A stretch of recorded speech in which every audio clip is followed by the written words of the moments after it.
penetrating atherosclerotic ulcer, which is a DD of this ascending aortic aneurysm. Clear है सबको? कामरान कोई सवाल? Sir दो तीन चीजें पूछनी थी। पूछिए। एक तो सर इसमें डायग्नोसिस में लीक और रप्चर दोनों लिख सकते हैं। दोनों सेकंड लिख सकते क्वेश्चन हैं। जी, आगे सेकंड क्वेश्चन ये था कि इसमें जो कंट्रास्ट है वो भी इसमें आ सकता है बिल्कुल आ हेमोरेज। सकता है, बिल्कुल आ सकता है। जी, और और तीसरा सर सवाल?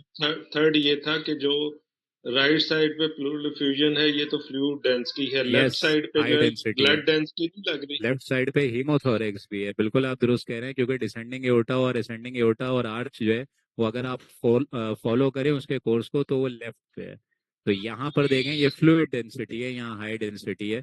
तो बेसिकली हीमोपेरिकार्डियम भी है और हीमोथोरेक्स विद कंसोलिडेशन एयर ब्रोंकोग्राम भी है। चौथा सवाल कामरान? बस यही था सर। ठीक है, और किसी के सवाल? चलें आगे। जो जी जो इफरा, जहाँ पे एरो, सॉरी बोलिए। सर, जहाँ पे एरो है वहां से एक्चुअली लीक हो रही है। यस, यही तो हाई डेंसिटी है, ये देखें ना यार, प्लेन पे भी हाई डेंसिटी देख रही हैं आप, सी दिस।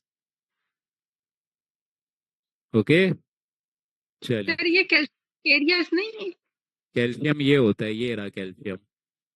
भाई असेंडिंग एओर्टा जब लीक करेगा तभी तो हीमोपेरिकार्डियम मिलेगी ना। असेंडिंग एओर्टा से क्या निकलता है? पेरिकार्डियल ब्रांचेस ही निकलती है ना भाई। ओके, चलें। डन। ओके, डीडी समझ आ गई? क्या डीडी बताई मैंने? बताइए, कोई रिपीट करे डीडी। पेनिट्रेटिंग एथेरोस्क्लेरोटिक अल्सर, और अगर डायसेक्शन। फ्लैप दिखा, डायसेक्शन अगर फ्लैप बस दिखा दें या काफी। हेमाटोमा दिखा। ठीक है, और क्या बताया मैंने कैसे ला सकती है? एक तो रप्चर और दूसरा क्या होगा? एओर्टोएसोफेजियल या एओर्टोब्रोंकियल फिस्टुला। Very nice. गौर से अगर आप लोग सुनेंगे आप लोग के सारे सवालात क्लियर हो जाएंगे, पैनिक होने की कोई जरूरत नहीं है। ठीक है, जिन लोग को आवाज अभी भी कम आ रही है, गुजारिश ये है कि बेटा अपने भी वॉल्यूम देख लीजिए या फिर एटलीस्ट हेडसेट से सुनना शुरू कर दीजिए। ओके, सर अब सही है। अब सही है? ठीक है। जी सर। सर आप ठीक है। Okay okay, thank you so much for maintaining the decorum.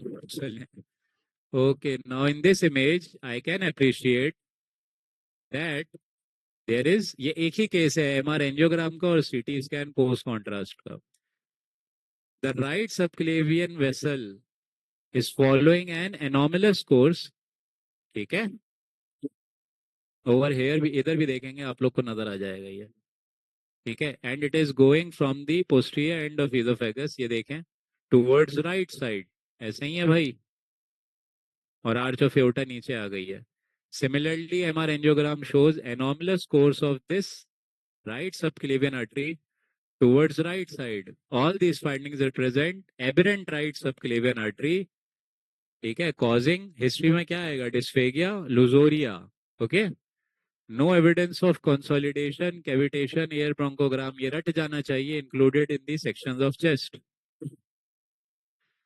यार मैं बहुत ज्यादा जोर से बोल रहा हूँ, अगर सबकी आवाज क्लियर हो गई है तो बताइए, मेरे लैरिंग्स पे असर पड़ रहा है थोड़ा। आवाज क्लियर है सबको? सर आप आराम से बोलिए सर, ठीक है। Thank you sir. आराम से बोल। बोलूँ आराम से? ये ना हो शुक्र सर है। बाकी सेशन लेने ना उदा ना हो तो। ये आसार तो यही लग रहे हैं, हाँ क्योंकि अभी चाय पी पी के अभी मुझे मालूम है ना, 5 स्टेशन पे ही हालत टाइट हो गई है, 50 कराने। आवाज क्लियर है तो let me speak in a normal tone. Okay, तो शुरू से ही कह आप रहे। आराम से बस हाँ बोले ये अपना रिलैक्स होकर। ओके, शुक्र है, थैंक यू सो मच। तो aberrant right subclavian artery is noted. ठीक है, उसके बाद कंसोलिडेशन कैविटेशन एयर ब्रोंकोग्राम नहीं है। यार मैं पानी पी लूँ अगर इजाजत है? 1 मिनट देंगे आप लोग प्लीज? जी सर।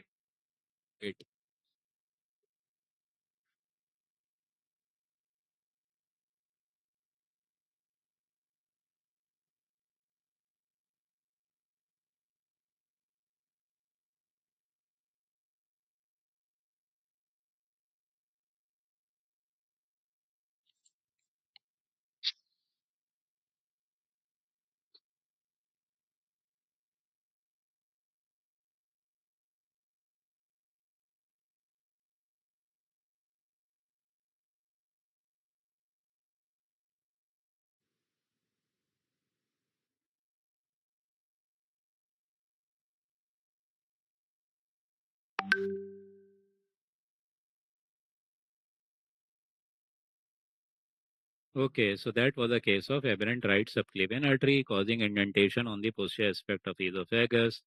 एक चीज इजाफी इस वाली स्लाइड में आ रही है, किसी को नजर आया था?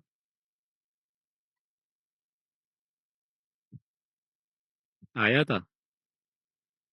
narrowing. कहाँ? Stenosis है. Subclavian. कहाँ? किधर? Sir, subclavian steel. Subclavian steel है sir. Subclavian में sir. Osculum पे.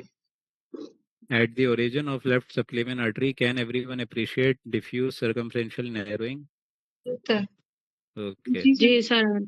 किस किसने सबक्लेवियन स्टील सिंड्रोम मिस किया? दिल पे हाथ रख के बता दो। किस किसने मिस किया है? हाथ रख के बता दें दिल पे। किसी ने नहीं मिस किया? मैंने ठीक है। वर्टिब्रल का ओरिजिन कहाँ से है? ये रहा ना एबरेंट ओरिजिन, ये रहा। ये देखें, ये ब्रेकियोसेफेलिक होती है, ये लेफ्ट कॉमन कैरोटिड हो गई है, एंड में सबक्लेवियन आएगी ना ये वाली, तो ये देखें थर्ड नंबर यहाँ से यूँ जा रहा है। ओके, 3 होती है ना बेटा, brachiocephalic, left common carotid, left subclavian, है ना? तो यहाँ देख सकते हैं आप लोग कि एक जो सबक्लेवियन है एबरेंट होके उधर जा रही है। एबरेंट क्योंकि हमेशा सबक्लेवियन कहाँ से निकलती है? ब्रेकियोसेफेलिक से निकलेगी, यहाँ आर्च ऑफ एओर्टा से उस तरफ जा रही है। ओके, अच्छा हमेशा याद करिए। हाँ बताइए बताइए। सर एग्जाम पे ये एबिडेंस सबक्लेवियन कहाँ पर है? ये रही, ये देखें। एक मिनट, तुम लोग को अगर नहीं नजर आ रही है देखें, दिखा दो। आप नजर आ गई? जी सर। ओके, ये देखें, ये पीछे जाके अब नजर आई गोल सी ऊपर एक्सियल सेक्शन पे। ठीक है। What do you mean by carrot shape trachea? वो किस बीमारी में आता है?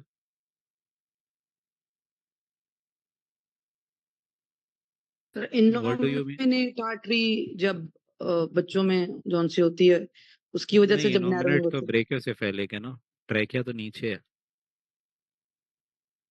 एबरेंट पल्मोनरी आर्टरी जब होती है ना, उसमें कैरेट शेप ट्रैकिया मिलती है। याद रहेगा सबको इंशाल्लाह? ठीक है, जी सर। चलो। सर वो इंट्राथोरेसिक जो हाँ, ट्रैकिया था उसमें इंट्राथोरेसिक जो कैराइनल पोर्शन तक का है ना, वो एकदम क्रेनियोकॉर्डल नैरो हो जाएगा क्योंकि वो एबरेंट पल्मोनरी आर्टरी में आती है। ओके चलो। जी।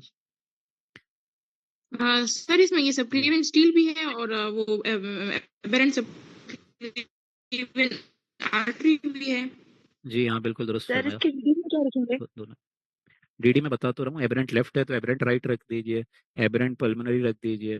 सबक्लेवियन स्टील का मसला है तो उसमें वेस्कुलाइटिस रख दीजिए। नैरोइंग के तो बेताशा कॉजेज है ना। ठीक है चल अच्छा सर, एक चीज पूछनी थी। पूछिए। सर एक तो ये इसमें जो अक्सर वो कीज में बुक्स में लिखा होता है कमल डाइवर्टिकुलम, हम्म वो वो कब कहेंगे? और दूसरा जो इसमें सब क्लेवियन से निकल रही है वर्टिब्रल, वो पॉइंट आउट कर दें जरा किस ये देखें, तरह। ये है सबक्लेवियन, ये नजर आई, ये आर्च से निकल के मजा रही है। देखें vertebral sir steel syndrome vertebral जो जो सबक्लेवियन स्टील है ना, राइज कर। वो सबक्लेवियन से ही वर्टिब्रल निकलती है। ये देखें माउस नजर आ रहा है, ये वर्टिब्रल है ऊपर।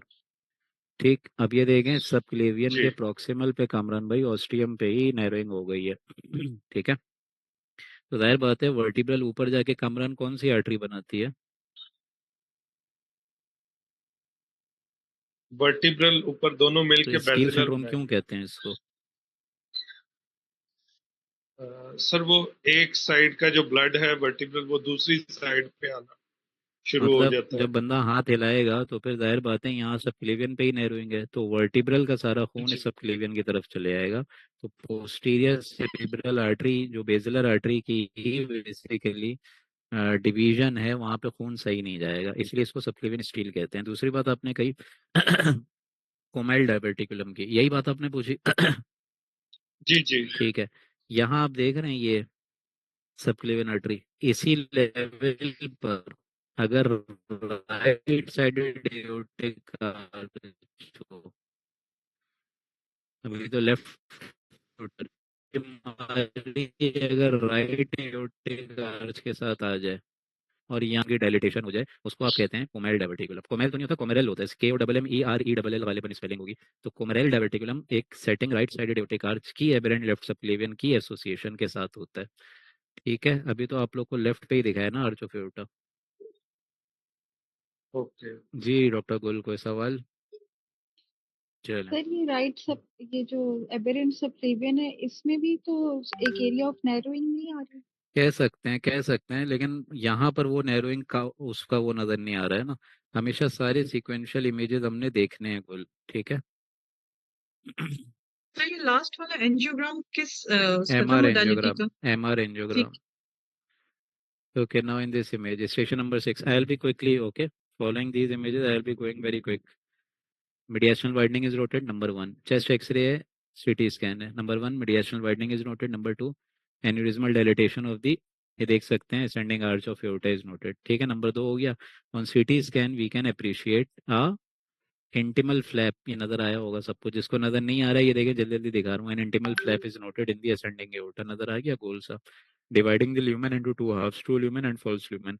High density pericardial haemorrhage is again noted, pericardial tamponade is noted. Findings represent, हाँ भाई, एनेरिज्म है, डिसेक्शन है, जल्दी बताइए। Dissection, Aneurysmal dissection. Dissection. Variety,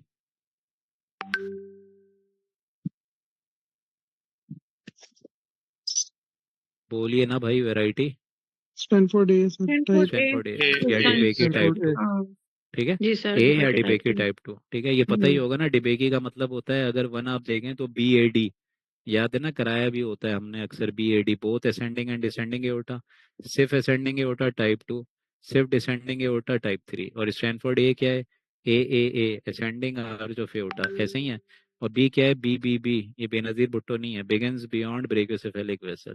तो अभी आप लोग पिछली इमेज में जो देख रहे थे भाई, वो असेंडिंग आर्च ऑफ एओर्टा का देख रहे थे कि नहीं देख रहे थे? देख रहे थे। ये देखें, आ गया intimal flap dividing the lumen into two halves, true lumen, false lumen. अब आप लोग घर जाके पढ़िएगा कि ट्रू और फॉल्स में क्या फर्क होता है। दूसरी चीज ये कि मीडिएशनल वाइडनिंग तो आएगी ही आएगी नजर।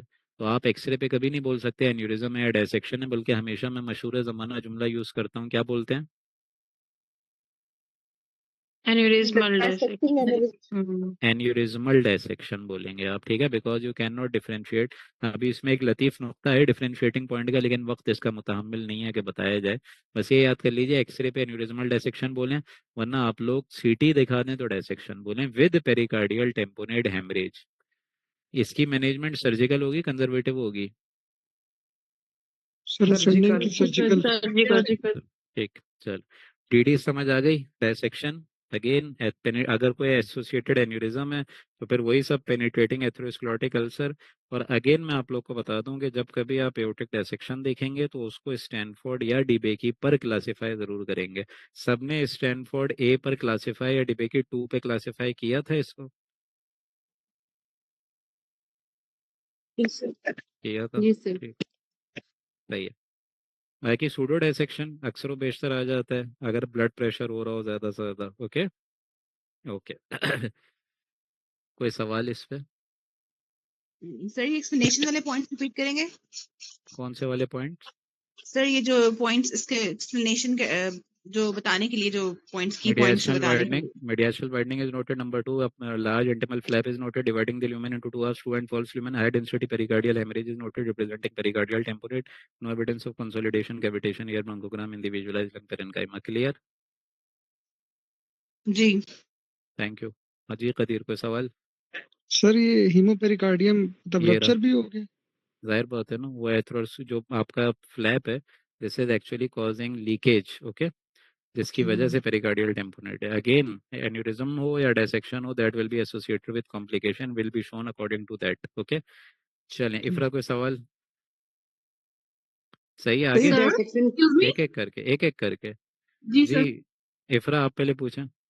सही, जो पेरिकार्डियल हेमरेज आता है ये डायसेक्शन की एक्सटेंशन की वजह टुवर्ड्स से द ही हार्ट आता है, की तरफ हो यस, जाता है ना? उसी की वजह से आता है, क्योंकि एओर्टिक कस्प से ही राइट और लेफ्ट कोरोनरी आर्टरी आता है। जी मारिया, क्या सवाल है?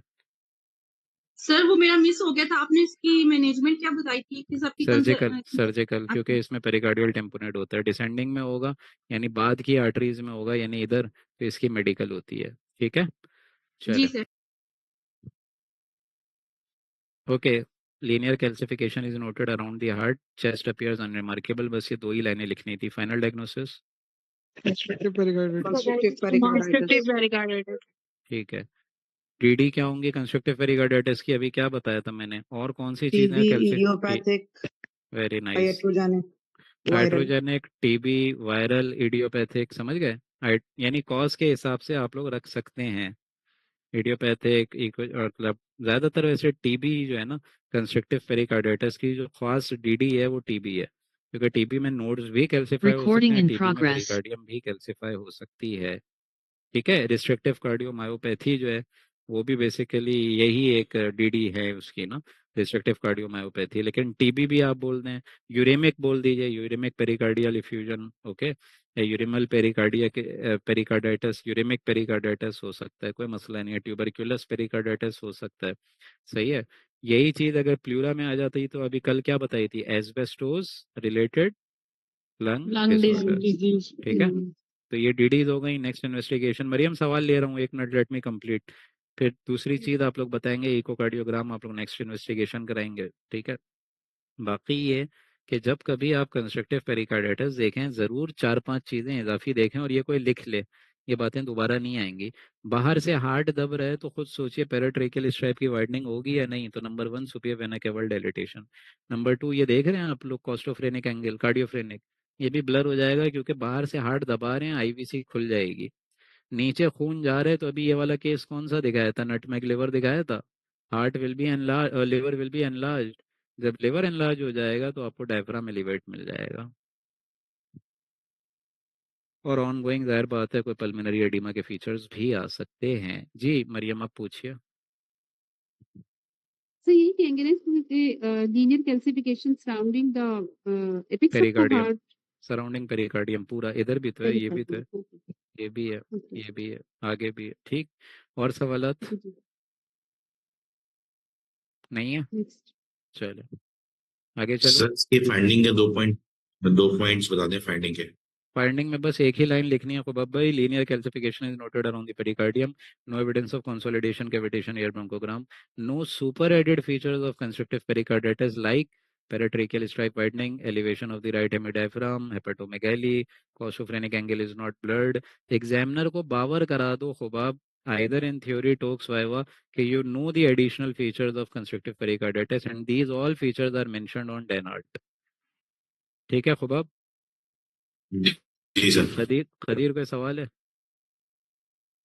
सर इसमें मुझे जो रेट्रोस्टेरनल स्पेस थी वो मुझे थोड़ी रिड्यूस लग रही थी, तो रेट्रियल स्ट्रेन भी लग रहे थे बायलेटरली। नहीं, बस ये कैल्सिफिकेशंस ही हैं रेट्रोस्टेरनम पर। ये देखें स्टेरनम में हार्ट आ गया डायरेक्ट, उसकी कैल्सिफिकेशन है। ठीक है। नेक्स्ट इकोकार्डियोग्राम और अगेन सीटी और एमआर एवेल्युएशन। ये पढ़ लेना, सीटी में मेरे ख्याल से 2 mm थी, एमआर में 4 mm या 3 mm होती है थिकनेस। पढ़ लेना इसको, अभी जहन में याद नहीं आ रहा है अभी। 4 mm 4 mm 4 mm है ना? ठीक है। Chest x-ray, frontal and lateral image. अब देखो पीए एपी में पढ़ने की जरूरत नहीं है, फ्रंटल लेटरल बोल दिया करो, वरना वाइवा में घुमा देगा वो कि फ्रंटल लेटरल में और एपी की इंडिकेशन क्या है, पीए की इंडिकेशन क्या है, समझ रहे हो? Frontal lateral. So well defined rounded aneurysmal dilative, या डायरेक्ट बोल दो well defined opacity which distinct lateral margin, indistinct medial margin. यही क्राइटेरिया एन्यूरिज्म का है, यही क्राइटेरिया डिसेक्शन का है। ये देखें, with distinct lateral margin, indistinct medial margin, no evidence of internal air spec, diaphragm appears unremarkable। क्या हो सकता है ये? Ventricular aneurysm. Ventricular aneurysm. Ventricular aneurysm. और क्या हो सकता है? Pericardial cyst. Posterior medial message. Posterior medial masses. और क्या हो सकता है? अगर इसमें एयर लुसेंसी आ जाती तो, डायफ्राम गायब होता तो? Hernia. हर्निया। ठीक। यही चीज अगर फैट के साथ होती, राइट सीपी एंगल पे होती तो?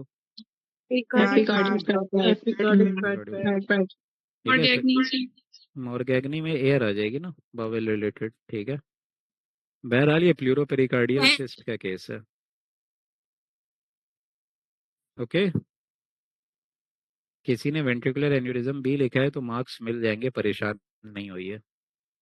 अगेन नो क्या एविडेंस डायग्नोसिस ऑफ बताया आपने? प्लूरोपेरिकार्डियल सिस्ट है ये। वेल डिफाइंड है, ऑब्लॉन्ग शेप है, ब्रॉड बेस्ड है, left lateral margin, well defined lateral margin and distinct medial margin, well defined है, sharply marginated है, left heart border पे, scalloping of the left lung parenchyma, no evidence of consolidation, cavitation, air bronchogram. Pleuropericardial cyst would recommend echocardiogram and CT assessment. If the air is noted within it with blurring of diaphragm, hernia. If on right side, fat noted, epicardial fat pad. If associated origin from the ventricle, ventricular aneurysm. अब भी कोई सवाल है? Sir lateral में हम किसी तरह से इसके ऊपर नहीं, ये रहे। डिफरेंशिएट कर पा रहे हैं कि ये एन्यूरिज्म है या ये सिस्ट है? नहीं, मतलब अच्छा ठीक हो ये गया। है बस, ये जो गोल सी चीज आर पार नजर आ रही है, यही उस तरफ की प्लूरोपेरिकार्डियल सिस्ट है। पता नहीं अगर देखने वालों को नजर आए या नहीं आए, आर पार देखें गौर से सब लोग, तो एक वाइटिशनेस यहाँ ज्यादा नजर आ रही है। आ रही है अब नजर? जी सर। ठीक है। सर और ये सवाल? डायग्नोसिस में मिडल मीडियास्नल मास लिखें या प्लूरो पेरिकार्डियल से स्पेसिफिक लिखें? मिडल मीडियास्नल मास में आपको नजर आती है हेलर वेसल? नहीं आती। No sir. No why sir. Middle mediastinal? Clear भाई? क्लियर हुआ नहीं हुआ पूछ रहा जी हूँ। जी सर। ओके, सर जो पूछो पूछो। लैटरल फिल्म है उसमें लैटरल फिल्म पे तो वो लोकेशन मिडिल की बनती है।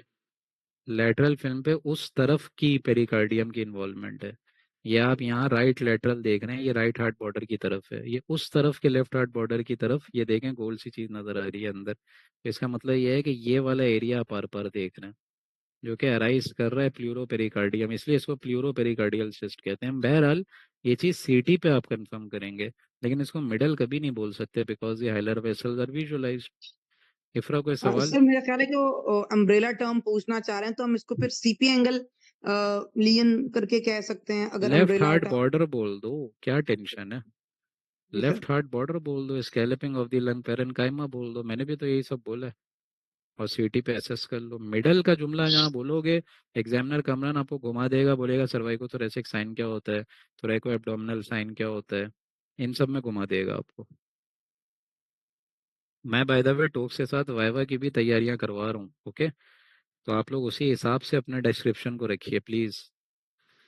Okay, ninth image MR imaging, ठीक है, टू चैम्बर व्यू। देखिए एमआर, यार अभी ये थोड़ा कार्डियक एमआरआई किसी ने पढ़ाए आप लोगों को? No sir. No sir. नहीं सर। अबे यार खुबाब, तुम तो टोपियां नहीं करो, डॉक्टर बुशरा ने तो पढ़ाया होगा। कार्डियक एमआरआई नहीं आप सर। लोग को नहीं पढ़ाया किसी ने? नहीं चलो, सर। चलें फिर एक काम करें, मैं लुब्बे लबाब बता देता हूँ, हालांकि वक्त इसका मुतामिल नहीं है कि हम कार्डियक एमआरआई भी कराएं। बस शॉर्टकट में आपको बता रहा हूँ, वो सुन लीजिए, ठीक है? क्योंकि कार्डियक एमआरआई, अब ये एमआरआई वाले, एमआरसीपी वाले जो है ना, सॉरी एमसीपीएस वाले, वो कोशिश करिएगा कि इस पे कानों को बंद ना करें, सुन लें। ये तसव्वुर दिल से निकाल दें कि हम एमसीपीएस वाले हैं, हमारे लिए एमआरआई आएगा ही नहीं, ठीक है?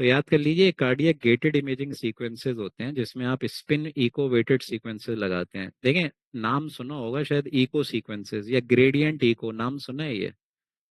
Yes sir. ठीक है, ग्रेडियंट इको सीक्वेंसेस में आप फ्लिप एंगल यूज कर रहे होते हैं मशीन का, जनरेट कर रहे होते हैं ट्रांसवर्स मैग्नेटाइजेशन फील्ड की, विजन को आप बढ़ा देते हैं, ठीक है? ये टीई को हाई लेवल पर आप जब ले जाएंगे ना, तो आप लोग को एक ग्रेडियंट इको और proton density gradient echo, spin weighted echo sequences, ये सारे सीक्वेंसेस आ जाएंगे जिसमें सिग्नल टू नॉइज रेशियो बहुत कम हो जाता है।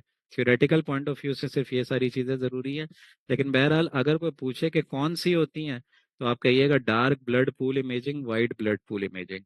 दो जुमले बोलेंगे, dark blood pool imaging, white blood pool imaging. और वो कहेगा क्या होता है, तो आप कहिएगा sir dark blood pool imaging में आप स्पिन इको सीक्वेंस लगाते हैं, वाइट ब्लड पूल इमेजिंग जिसको WBI कहते हैं, वाइट ब्लड पूल इमेजिंग में ग्रेडियंट इको सीक्वेंसेस लगाते हैं, ठीक है?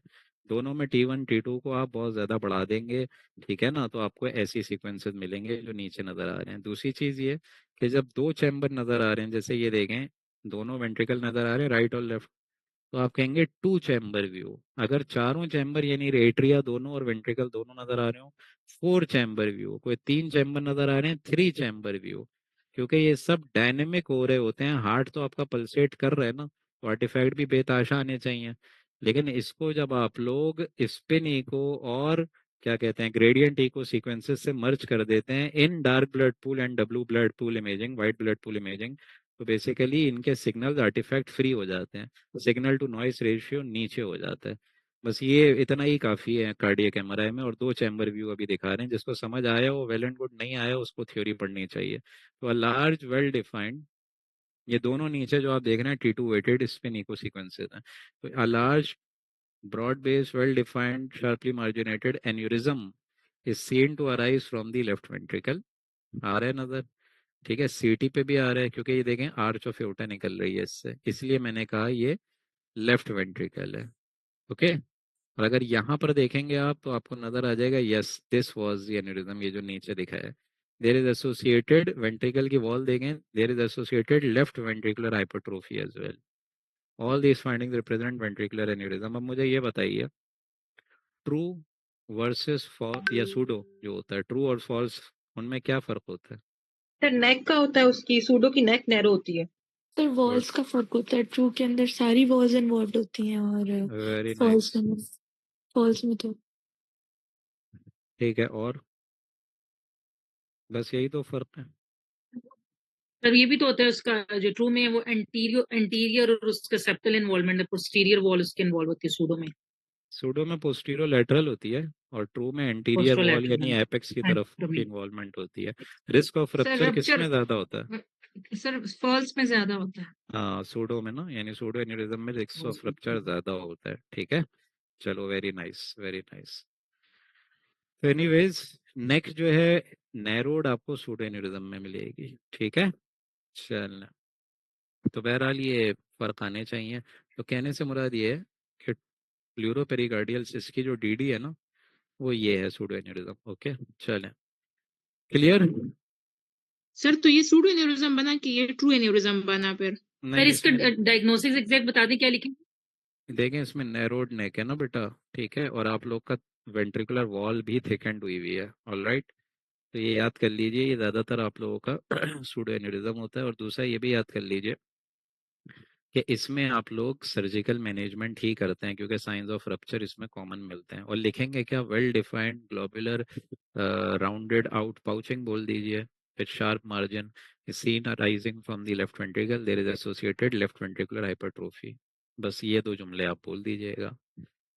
नेक्स्ट, अच्छा, इसकी डीडी ट्रू वर्स की डीडी सूडो है, सूडो की डीडी ट्रू है, एक तो ये रखेंगे। दूसरा अपना जो वो होता है, क्या कहते हैं यार, ये पोस्ट ट्रॉमेटिक, उसमें भी वेंट्रिकुलर जो रप्चर होते हैं वो भी आप इसमें रख सकते हैं। वेंट्रिकुलर रप्चर जो होते हैं ना, उसमें भी ऐसी पिक्चर जो पोस्ट ट्रॉमेटिक होती है उसमें आ सकती है। ठीक, तीसरी चीज ये, जब कभी आप लोग ये देखें एन्यूरिज्म, तो आप हमेशा लेफ्ट वेंट्रिकुलर हाइपरट्रोफी के साथ यहाँ एसोसिएशन वेल्वुलर डिसऑर्डर की भी देखेंगे, लाइक बाइकस्पिड एओर्टिक वेल्व वगैरह।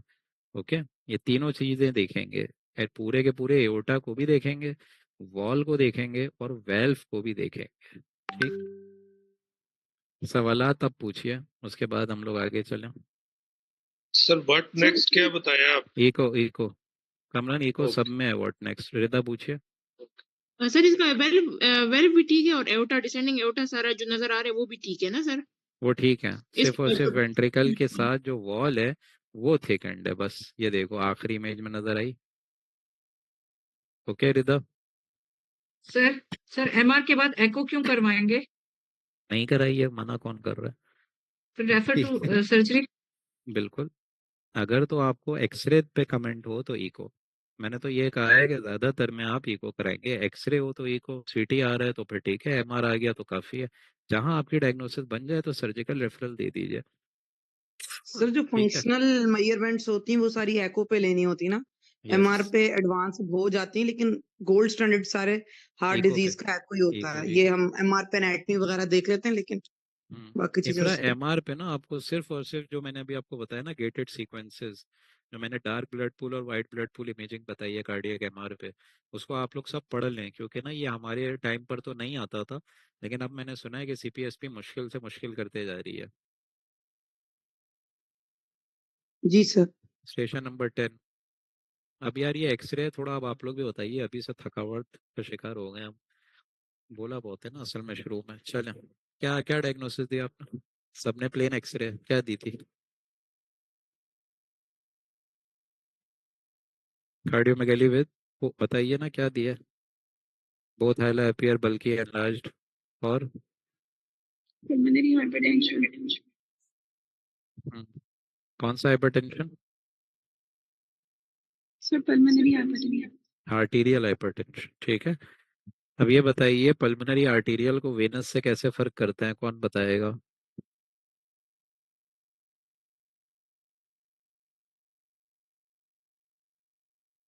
भाई आर्टीरियल हाइपरटेंशन को वेनस से आर्टीरियल कैसे कहते हैं? हाइपरटेंशन के अंदर ना पल्मोनरी pulmonary आर्टरी डायलेटेड होती है और वेनस 2.9 हाइपरटेंशन में प्लूरल इफ्यूजन्स आती हैं और वो कंजेस्टेड हार्ट फेलियर syphilization आ वाले जाती है। बाकी होते सिफिलाइजेशन हो जाएगी, करली बी लाइन Venous आ में। जाएगी, ठीक है, बेसिस पे होगी। अपाइको बेसिलर थोड़ा एक तरीके से इंक्रीज वेस्कुलेचर मिल जाएगी अपाइसिस पे, जिसको सिफिलाइजेशन कहते हैं। ये सब वेनस हाइपरटेंशन का फीचर है। जब आर्टीरियल होगी तो बोथ हाइला अपीयर एनलार्ज्ड विद, एक जुमला होता है ना बड़ा मशहूर है जमाना, with enlargement of the descending interlobar artery. peripheral pruning, pruning. बस नहीं, क्या pruning हो बोलेंगे? फिर, पेरिफेरल प्रूनिंग, peripheral pruning। बस ये बोलेंगे। पेरिफेरल प्रूनिंग का मतलब तो पता है ना सबको, या बताऊं? yes sir, पता है ना? ठीक है, मतलब पतले हो जाएंगे आगे जाके। What is the pressure of left atrium? Pressure याद करा दूं हार्ट चैम्बर के, अगर किसी ने नहीं बताया बताओ। प्रेशर बता दूं? Up to 25 millimeters. देखें, right atrium right ventricle, left atrium left ventricle, clear है? तो आप सोच के बताइए, लेफ्ट वेंट्रिकल से क्या निकलता है? एओर्टा। तो एओर्टा का सिस्टोलिक प्रेशर कितना होता है? 20 120। लेफ्ट वेंट्रिकल का 120 हो गया। राइट वेंट्रिकल से पल्मोनरी आर्टरी निकलती है, पल्मोनरी आर्टरी का प्रेशर कितना होता है? तो नॉर्मल तो 12 से कम होता है ना, 12 से। तो 25 पे तो 25 हाइपरटेंशन आ जाता है ना।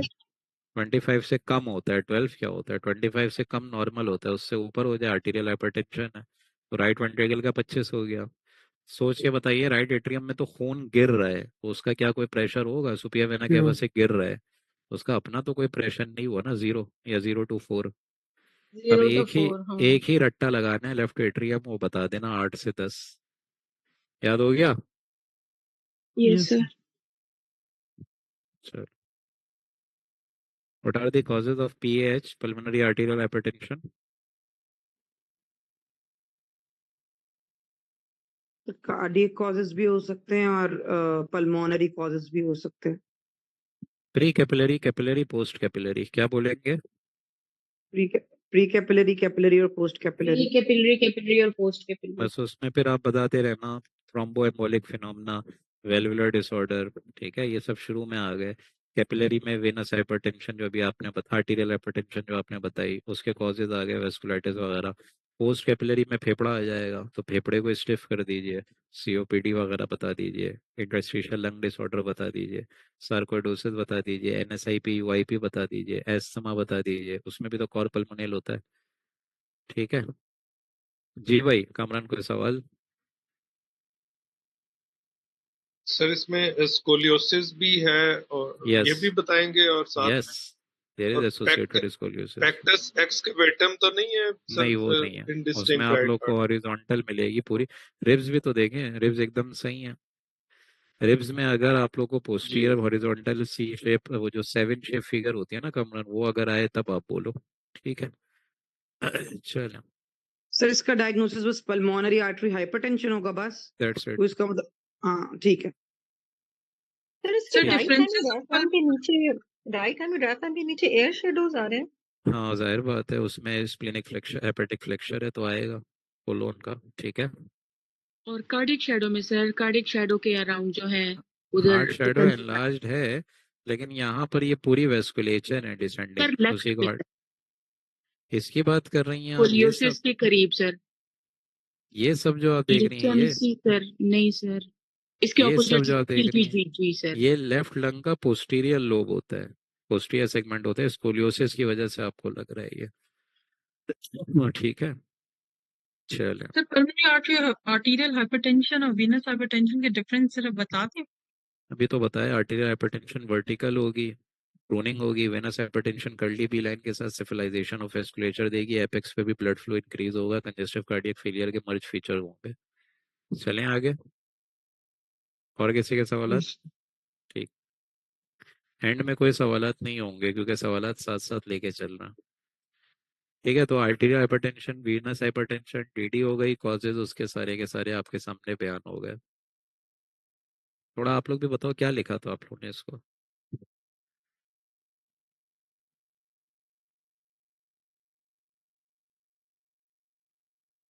Sir thrombosed aortic aneurysm. Sir ascending और डिसेंडिंग एओर्टा की circumferential mural thickening with enhancement. हाँ, किस किस ने पकड़ी है असेंडिंग और डिसेंडिंग एओर्टा की सर्कमफ्रेंशियल थिकनिंग एंड एनहांसमेंट? किस किस ने पकड़ी है? जी सर पकड़ी है जी। पकड़िए सर। सबने पकड़ी है। क्या डायग्नोसिस है? सर एक इसमें टाकायासु आ जाएगा। और दूसरा? सर इन्फ्लेमेटरी को इन्फेक्शियस एटियोलॉजी की वजह से हो माइकोटिक होते हैं ना, Giant cell माइकोटिक और arteritis. सिफिलिस। माइकोटिक और सिफिलिस भी तो होते हैं ना। ठीक है, चलो। तो फाइनल डायग्नोसिस बच्चों क्या है? थिकनिंग की बिना पर, और ये मैक्रोनी साइन कहते हैं इसको। एमआरआई पे अगर आता है ये नजर पूरा गोल। फाइनल डायग्नोसिस क्या है बच्चों? कौन सा वेस्कुलाइटिस? टकायासु। ठीक है, अच्छा ये बताइए टकायासु में apart from circumferential thickening and enhancement और क्या मिल सकता है? सर इसमें क्रॉनिक स्टेनोसिस हो जाती है और शाबाश, एन्यूरिज्म्स आ सकते हैं ना। Multiple areas of stenosis and dilatation. Yes, stenosis, beaded appearance, dilatation, ये सब आ सकता है। ओके, चलें। और यही वजह है ना कि वो जो पेरिफेरल पल्सलेसनेस, ये सारी पिक्चर जो होती है जो क्लिनिकल सिम्टम के साथ आते हैं वो सब आएंगे नजर। ठीक है भाई। अच्छा ये बताइए स्मॉल वेसल वेस्कुलाइटिस का नाम क्या होता है? ये तो लार्ज के दो होते हैं ना, टेम्पोरल आर्टराइटिस दिमाग की तरफ और ये वाला टकायासु पोलियार्ट्राइटिस नोडोसा। पोलियार्टराइटिस नोडोसा और Kawasaki. ड्रगिस्ट्रोस, है ना, ये सारे आ जाएंगे। और मीडियम के नाम क्या आते हैं? Kawasaki. Churg-Strauss. Berger. Buerger's, medium, ठीक है ना। ये सब पढ़ लेना, वेस्कुलाइटिस सारे के सारे पढ़ FMD. लेना। एफएमडी, ठीक है, ये सब पढ़ लेना वेस्कुलाइटिस। चलें, तो इसमें और कुछ नहीं है सिवाय सर्कमफ्रेंशियल थिकनिंग एंड एनहांसमेंट। रिदा कोई सवाल? सर इसका फिर डीडी और वो कुछ क्या होगा, नेक्स्ट क्या होगा? क्योंकि सर ये तो नेक्स्ट सिर्फ आप एनहेंसमेंट एंजियोग्राम कराइए, क्या एमआर है। Angiogram, MR angiogram. देखिए वेसल का कोई मसला हो एमआर एंजियोग्राम, हार्ट का कोई मसला हो नेक्स्ट इन्वेस्टिगेशन इको। और कोई सवाल? डन, सर डीडीज इसकी हो गए? पल्मोनरी आर्टरी की भी थिकनिंग और नहीं वो सही है, एनहांसमेंट है, ये वो सिर्फ सही है। असेंडिंग और डिसेंडिंग एओर्टा ही के मसले हैं, दैट्स इट। ठीक, चलो। Chest clear, chest clear. Left renal angiogram और राइट रीनल एंजियोग्राम, ज्यादा खतरनाक कौन सा है? Sir, right. ज्यादा खतरनाक राइट है। क्या खतरनाक आ रहा है उसमें? एनेरिज्म्स आ रहे हैं, multiple aneurysm and blushes. Blushing of contrast. Blush of- intrarenal micro aneurysms. हाँ, इंट्रारीनल माइक्रो एन्यूरिज्म। अगर आप एन्यूरिज्म भी लिख देंगे तो भी काम चल जाएगा। ये बताइए एन्यूरिज्म की जो 10 बातें होती हैं वो सबको पता है या बताऊं? बता दें। लेकिन नेक लिखना क्या क्या है वो बता रहा हूँ। Neck of the aneurysm, size of the aneurysm, ये लिख लो यार, कोई लिख ले।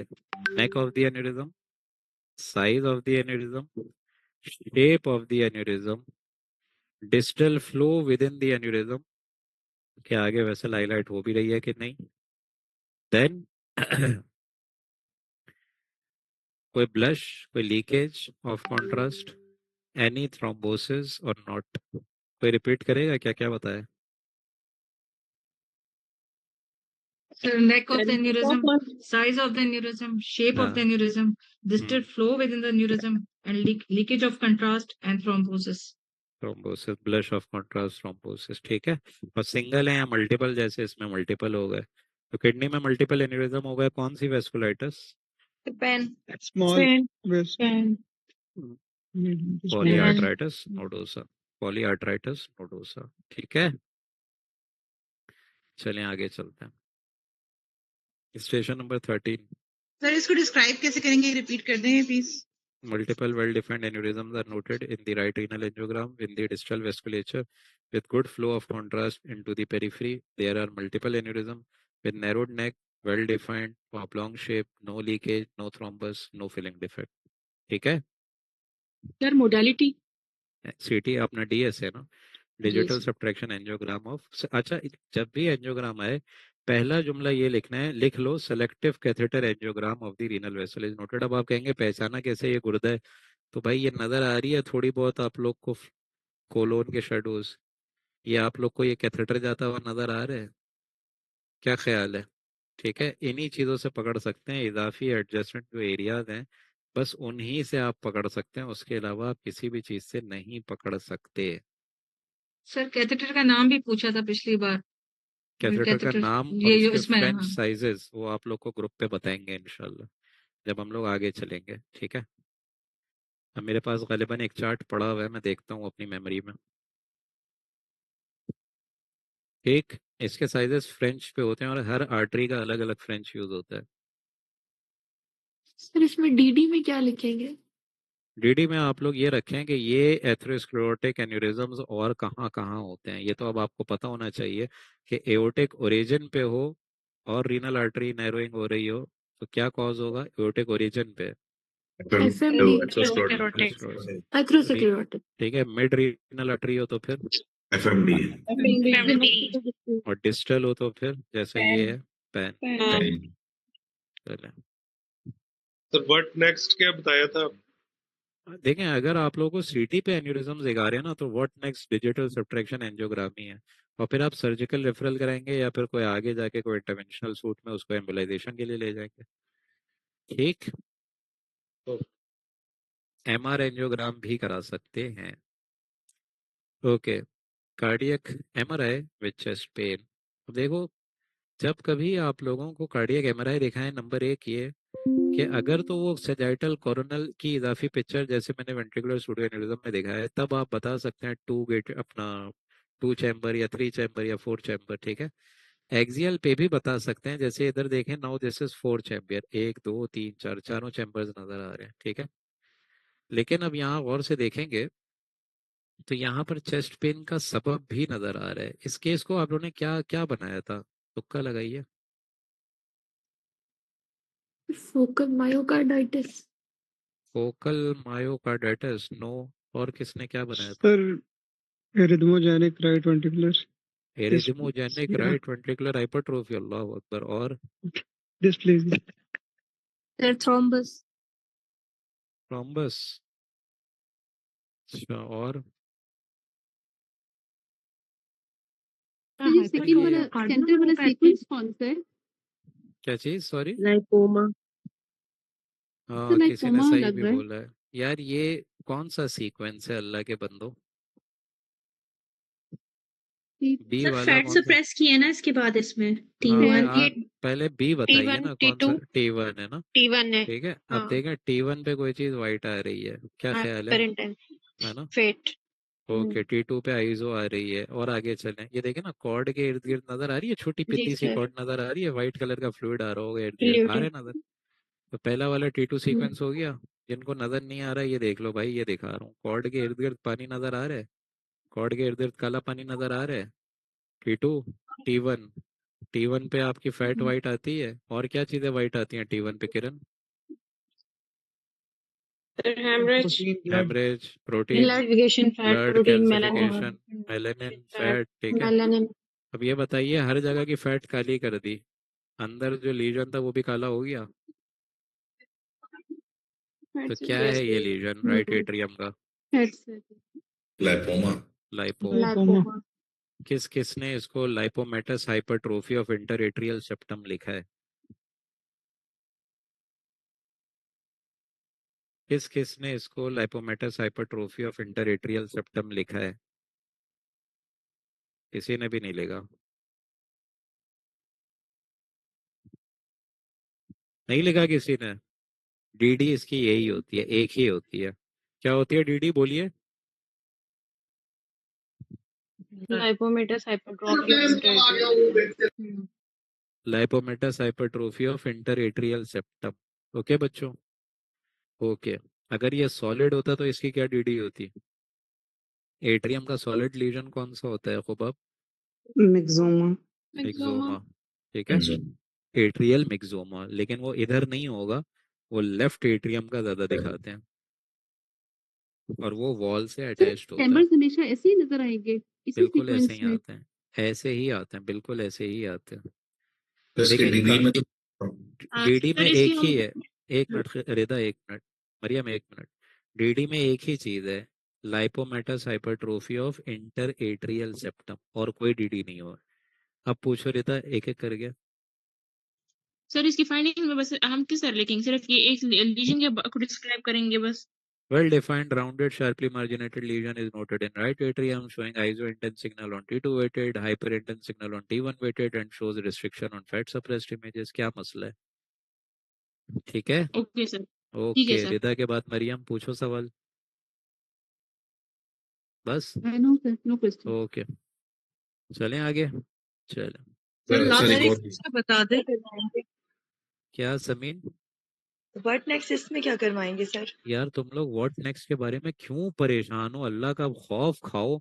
इको कार्डियोग्राम बोल तो दिया है, हर इमेज पे इको कराएंगे। आप लोग वक्त बर्बाद नहीं करें बेटा, 25 के बजाय 50 स्टेशन है। सर लाइपोमेटस हाइपरट्रोफी में हाइपरट्रोफी लास्ट ऑफ सीक्वेंस कौन सा इंटरएट्रियल है? सेप्टम, फैट सप्रेस्ड इसमें सिर्फ सेप्टम की होगी ना बस, उसमें मास लाइक तो नहीं आएगा उसमें। किसमें? हाँ वो पहले उसमें मैं बता देता हूँ। ये जो सेप्टम देख रहे हो ना, ये नोडुलर सी एलिवेशन देगा, बस मास की तरह अलग से नहीं आएगा। उसको कहते हैं lipomatous hypertrophy of interatrial septum. Sir last sequence बता दे। फैट सप्रेस्ड है ना बेटा, स्किन के नीचे फैट काली हो गई ना बच्चा। 14th station. So axial and coronal images of an adult patient, there is associated bilateral pericardial pleural effusion. ठीक है, नंबर एक।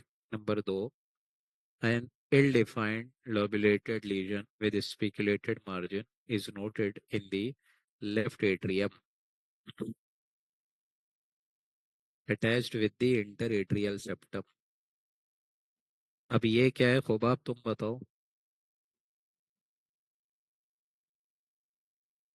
कदीर क्या है ये? Sir intraatrial myxoma. Good, left atrium interatrial myxoma. ठीक, और इसकी डीडी क्या होगी? थ्रोम्बस। क्या होगी? थ्रोम्बस। एक डीडी अगर बच्चा होता तो क्या होती? रेब्डोमायोमा। Sarcoma, fibroelastoma. हाँ फाइब्रोइलास्टोमा भी डीडी रख सकते हैं। Good DD. किसने कहा fibroelastoma? Good. RMS thrombus. Thrombus enhance तब करेगा जब वो ब्लैंड थ्रोम्बस के बजाय ट्यूमर थ्रोम्बस होगा। ठीक है। चलें। सर इसमें अब इन्होंने हमें क्यों एब्डोमेन दिखाया? गुड क्वेश्चन, दिल चाह रहा था। चलो सर मैं बहुत देर सोचती रही कि ये कहीं ट्यूमर थ्रोम्बस तो नहीं दिखाने की कोशिश कर रहा, और मैं आईवीसी को ट्रेस करती रही इस वजह से। कोई मसला नहीं, कोई मसला नहीं, but good observation that you see abdomen, कोई इशू नहीं है। चलें जी कदीर, चलें। नहीं सर ठीक है, ठीक है, डीडी समझ आ गए? व्हाट नेक्स्ट क्या कराएंगे, कोई बताएगा? Echocardiography. Thank you so much. ठीक है, अब अगर किसी ने व्हाट नेक्स्ट पूछा है ना, अच्छा नहीं होगा, अभी से बता रहा हूँ। चलो सर गुस्सा ना करें। नहीं मतलब, जब पहली स्लाइड से बोल रहा हूँ इको बोलेंगे कार्डियोवेस्कुलर में, वेस्कुलर दिखाएं तो एंजियोग्राम बोलेंगे, तो फिर व्हाट नेक्स्ट, फिर व्हाट। अबे यार थोड़ा सांस तो लेने दो यार। अल्लाह माफ, मेरी जगह आप लोग रख कर देंगे। अभी आधा गला तो मेरा 14 स्टेशन पे ही बढ़ गया। चलें, हाई आउटपुट कार्डियक फेलियर, ठीक है। एक मिनट रुको यार, गला साफ कर। हाई आउटपुट कार्डियक फेलियर, अच्छा क्या दिखा रहा चाह रहा था मैं, हाँ। सो इन दिस इमेज मल्टीपल, पता नहीं नजर आ रहे थे या नहीं, well defined aneurysms are noted within the peripheral branches of hepatic artery in both lobes. Okay.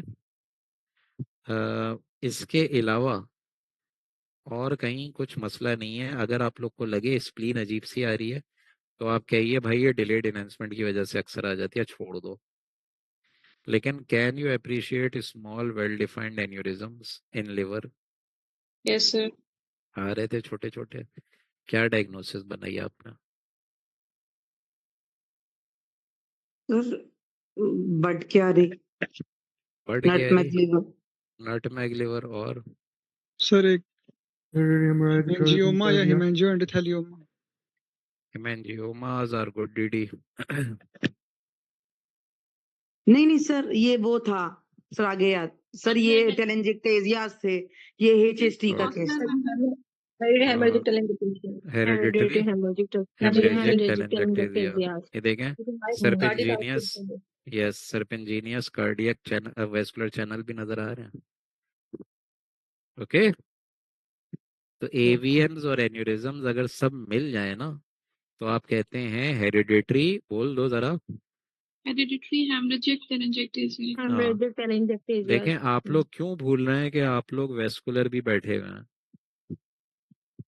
क्यों भूल जाते हो? तो वेस्कुलर में तो एक एन्यूरिज्म डायसेक्शन ही तो सिर्फ नहीं है ना, पॉलीआर्टराइटिस नोडोसा भी है, उसमें गुर्दे में दिखाएंगे। अगर जिगर में दिखा रहे हैं छोटे छोटे aneurysms, tubular serpiginous vascular channels in the right lobe, ये देखें इधर भी हैं छोटे छोटे, ये टेलेंजिक्टेजियाज नजर आ रहे हैं सबको, ये देखें छोटे छोटे, देखें ये देखें नजर आ रहे हैं, पता नहीं आ रहे हैं नहीं आ रहे, आ रहे हैं। जी सर आ रहे हैं। ये देख छोटे छोटे एन्यूरिज्म्स आ रहे हैं। Okay, fissure of ligamentum teres के अंदर, सही है। तो that is hereditary haemorrhagic telangiectasia. Sir इसमें फिर हम CCT टेस्ट करेंगे? DSA, जैसे कि digital subtraction angiogram, hepatic artery का। होगा कोई सवाल? नहीं सर। ओके, और कोई सवाल किसी के? तो इसमें शंटिंग होती है ब्लड्स की, इसलिए हाई यस, तभी high output cardiac failure. High output cardiac failure मारवी दो ही, सुन तो जी लो, sir. High output cardiac failure दो ही बीमारियों में पूछेंगे, एक एब्डोमेन में हेरिडिटरी हेमरेजिक और टेलेंजिक्टेजिया, वेन ऑफ गैलन मालफॉर्मेशन में, चेस्ट में वेन ऑफ पल्मोनरी एवीएम के साथ, और ब्रेन जी में सर, वेन ऑफ गैलन मेल्फॉर्मेशन के साथ। गैलन मारवी कहाँ कहाँ मालफॉर्मेशन पूछेंगे? सर। तो चेस्ट में जो है ये अपना हेमरेजिक टेलेंजिक्टेशियास और वेन ऑफ गैलन मालफॉर्मेशन के साथ। से मेरा गुड, सवाल ये है कि कहते हैं ना कि इसमें अर्ली ओपेसिफिकेशन ऑफ वेन्स होता है, बिल्कुल होती है, बिल्कुल तो होती वो है, लेकिन इसमें अभी नजर मैंने आ रहा बहुत, है? नहीं इसमें नजर नहीं आ रहा है, इसलिए क्योंकि जी अभी सर। मैंने बहुत डेंस आर्टीरियल कॉन्ट्रास्ट दिया हुआ है, शुरुआत में जी ही सर। आ रहा है ये। तो जितनी अभी हेपेटिक आर्टरी है ना वो सारी, अच्छा ये आप देखो ना कि लिवर की जो पेरेन्काइमल डेंसिटी है मारवी, चेक दैट थिंग ना, वो वेनस की तरह आ रही है। Getting my point? जी इसलिए सर। क्योंकि साइनोसॉइड में तो ब्लड आ गया ना। Very nice question. ये मारवी का सवाल समझ आया आप सबको या नहीं आया? आया नहीं आया किसी को? जी सर, आगे समझ। पता नहीं, नहीं आया होगा शायद, चंद लोगों को आया होगा। नहीं आया तो बताऊं क्या नहीं पूछा था? आया, बता रहे। सर नहीं जो आया। अर्ली वेनस एनहांसमेंट होती है वो सिर्फ एवीएम्स के साथ आती है, टेलेंजिक्टेजिया के साथ भी दोनों आएगी? दोनों के साथ आ सकती हैं। और एक और याद कर लीजिए इफरा, ये आर्टीरियल देख रही हैं आप, भाई सब लोग देखें ये आर्टीरियल देख रहे हो, लेकिन डेंसिटी देखो लिवर की, जिसको आप कंफ्यूज कर रहे थे कुछ लोग नटमेग से, भाई ये डेंसिटी वेनस जैसी हो गई है, इसलिए क्योंकि इसमें रैपिड शंटिंग होती है बेटा। ठीक, सर इसकी सीलियक आर्टरी भी थोड़ी हाइपरट्रॉफिक टॉर्शस सी है है। बिल्कुल, टॉर्शस है, थिकेंड है बिल्कुल, क्योंकि प्रेशर पड़ रहा है ना बेटा, जी वेसल्स सर। पे प्रेशर पड़ रहा है, तो इसीलिए इसकी डीडी फिर वेस्कुलाइटिस हो सकती है। वो अभी आपने नटमेग बोल दिया, वैसे नटमेग या बर्ड कैरी ये नहीं है। ठीक, स्टेशन नंबर 16, कामरान कोई सवाल है? सर लिवर की सरफेस जो है वो भी इरेगुलर है फोर्थ यार इमेज में। ये फोर्थ इमेज में जहाँ शंटिंग फिनोमेना हो रहे थे ना, और टॉर्शस वेस्कुलेचर, उसको छुपाने की कोशिश की और कुछ नहीं है, उसकी वजह से तुम्हें मार्जिन इरेगुलर लग रही है नहीं। नाउ इन दिस इमेज जी रिदा, कोई सवाल है? जल्दी जल्दी पूछ लो। सर ये जो पिछला स्टेशन था इसमें आपने इसके डीडीज क्या हम कर देंगे, लेबर के बेसिस पे हम कर सकते हैं, नेट में लेबर और वो सारी चीजें? अगर तो इनहेंसमेंट की बिना पर बोल रही हो तो ठीक है, बट अगर आप जहाँ वेसल का कोई मसला देखें तो वेस्कुलाइटस और एन्यूरिज्म्स यही डीडीज रखते हैं बस। स्टेशन नंबर 60 जी, क्या एवीएम पूछ भी रहे रख हैं? लेते हैं। एवीएम, एवीएफ, टेलेंजेक्टेजिया, वेस्कुलाइटस, ये सब एक दूसरे की डीडीज हैं। Now in this image, tubular serpiginous vascular channel, tangled of vascular channel is noted in the, अब ये देखें sternum दिखा रहे हैं, तो ये पूरी क्या होगी, एंटीरोलैटरल चेस्ट वॉल होगी and in axilla. Multiple collateral vasculatures are also noted in the left axilla with multiple para and draining into basically these paraesternal vasculature। paraesternal में ये कौन सी वेसल होती है जो सबक्लेवियन से गिरती है, किसी को पता है नाम? Internal memory artery, internal thoracic या मेमोरी एक ही थोरैसिक और चीज है, इंटरनल मेमोरी। जी सर। ठीक जी है। सर। तो ये सारी वेस्कुलर चैनल उसी में ड्रेन हो रहे हैं। अब ये बताइए, मैं कह रहा हूँ कि ये पेशेंट वेट लॉस के साथ आया था और मीडिएशनल वाइडनिंग थी, इसको क्या डायग्नोसिस होगी? एसवीसीओ, SVC obstruction। SVC SVC syndrome, syndrome. Sir कोई स्मॉल सेल कार्सिनोमा या कोई कोई ट्यूमर स्मॉल होगा? सेल कार्सिनोमा, कोई पेरानियोप्लास्टिक सिंड्रोम, ठीक है, कल कराए थे ना। तो SVC obstruction with opening of internal thoracic artery and axillary vasculature, ये लिखा है सबने? Yes sir. इजी था ना ये केस, ठीक है। एसवीसी ऑब्स्ट्रक्शन भी अगर किसी ने लिखा है वो भी काफी है। Station number 17। यार मुझे लगता है 25 ही हो पाएंगे, तबीयत साथ नहीं दे रही है। चलो स्टेशन नंबर 17। ये एक अच्छा केस है, लेकिन पता नहीं किस किस को नजर आया ये केस। सर एओर्टा की नर्विंग है, हाँ, रेड सिंड्रोम, आर्टरी स्टेनोसिस है, सिंड्रोम। मिड एओर्टिक सिंड्रोम या लेरिट सिंड्रोम। हाँ, ये किस किस ने, आप लोग ऐसा तो नहीं है यहाँ देख रहे थे सब लोग, इधर तो नहीं देख रहे थे? नहीं सर, क्लास के दौरान नहीं ही सर, इधर ही देख रहे थे ऊपर ना? ही देखे सर वो एक्सटर्नल आईलिक बनी ही नहीं थी ना, वो कनेक्ट नहीं हुई, कॉमन नहीं सर, बनी। ऊपर से कोलैटरल चैनल्स आ रहे थे, और कॉमन हाँ ये कोलैटरल्स देखें, आ रहे थे। कोलेट्रल आ रहे थे, वेरी नाइस जी very sir. Nice. Final diagnosis एक सिंड्रोम होता है, बड़ा अच्छा नाम सुना है, लैरिज। ये लैरिज सिंड्रोम आप लोग पढ़ लीजिएगा, इसको आप एओर्टो आइलियक ऑक्लूसिव सिंड्रोम भी कहते हैं, because the aorta is not form ना मल्टीपल। आप इसको क्या बोलेंगे, एमआर एंजियोग्राम कोरोनल इमेज, पहली चीज ये लिखेंगे। दूसरी इमेज जो ऊपर गोल गोल दायरे बनाए हैं, एओर्टा इज नॉट विजुअलाइज्ड, क्या ख्याल है? जी। Aorta is not visualized, right iliac artery is not visualized, ठीक है, common iliac vessel is not visualized, multiple collateral vessels are noted in the retroperitoneum, ये बताएंगे आप लोग। इसका कॉज वही है, एथेरोस्क्लेरोसिस, वेस्कुलाइटिस, ये सारी यही कॉजेज हैं। लेकिन खास बात ये होती है बेटा इसकी कि ये रीनल आर्टरी के नीचे आपको बंद मिल जाएगी एओर्टा। जब रीनल आर्टरी के अंदर नीचे ही बंद आपको मिलेगी तो जाहिर बात है आपको कोलेटरल खुलते हुए मिल जाएंगे। और यही वजह है कि तीन अपना क्या कहते हैं इसके टाइप्स होते हैं। वो टाइप क्या है, कोई बताएगा? नहीं पता? तो अगर तो कोलैटरल्स की टाइप पूछ रहे हैं या नहीं नहीं, इसकी? टाइप ऑफ ऑक्लूजन की टाइप पूछ रहा हूँ। देखें एओर्टा और कॉमन एलियक बंद है ना, एओर्टा और कॉमन एलियक बंद है ना, और अगर सर एक गौर से तो देखें, सर हाँ ट्रीटमेंट के लिए इसको डिवाइड करते होते हैं A B C D types में। नहीं वो नहीं पूछ रहा, मैं कह जी रहा हूँ सर, कि बंद है, टाइप्स बंद है। ऑफ ऑक्लूजन क्या है। एओर्टा बंद है, कॉमन एलियक आर्टरी बंद है, तो सर टाइप 1 हो गई। उसके बाद एक्सटर्नल इलियक होती है हाँ ठीक है, कॉमन एलियक और बंद है उसके ना, बाद फेमोरल और पॉप्लिटियल और होती फिर है। हाँ ठीक है, एओर्टा और कॉमन एलियक बंद है ना, टाइप 1 है। जी सर। अगर आप लोग को ये तो एक्सटर्नल टाइप 1 एलियक हो भी गया। बंद मिल जाए, एक्सटर्नल एलियक भी बंद हो जाए तो टाइप 2। 2। अगर यहाँ तक बंद हो जाए पॉप्लिटियल फेमोरल फेमोरल तो टाइप 3 टाइप बोल दो, 3। सही है।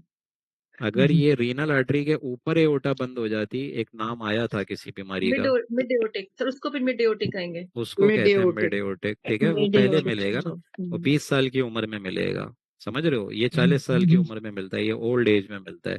स्मोकिंग की भी हिस्ट्री होती है। अगर ऐसे ही पिक्चर यहाँ पर कॉर्क स्क्रू कोलेटरल के साथ आ जाते तो क्या डीडी होती? Buerger's disease. बर्जर है। बर्जर डिजीज होती है, ओके। बहरहाल सीपीएसपी इसमें आपको वो 6 P's वाली हिस्ट्री दे देगी, पेन, पैरेसीजिया, पैरालिसिस, प्रोस्ट्रेशन, पल्सलेसनेस, पेन, ठीक है, ओके, पैरालिसिस, ओके। सर एक बात पूछूं? जी मारवी पूछा। सर अगर हमने डायग्नोसिस को डिफरेंशियल्स में लिख लिया और को डिफरेंशियल्स को डायग्नोसिस में सर मार्क्स मिल जाएंगे? उसकी एक पाकिस्तानी तरीका सिखाऊं? जी सर। यहाँ डायग्नोसिस लिखा, हेडिंग होगी यहाँ डीडी की, पेज उस पेज पे जिस पेज पे आप दे रही होंगी एग्जाम, दोनों को यहाँ इन दोनों लाइनों के बीच लिख देना।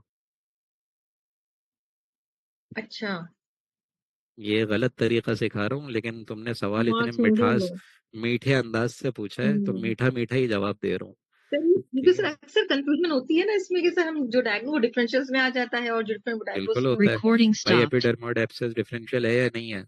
मेडुलोब्लास्टोमा एपेंडाइमोमा डिफरेंशियल है या नहीं है? Recording in समझ आ रही है progress. बातें? तो मेरा तरीका ये होता था कि डायग्नोसिस और डीडी के बीच में एक छोटी सी जगह होती थी, वहां लिख देता था मैं। तो भाई मैं तो पास हो गया, तो उम्मीद है आप लोग भी इंशाल्लाह हो जाएंगे।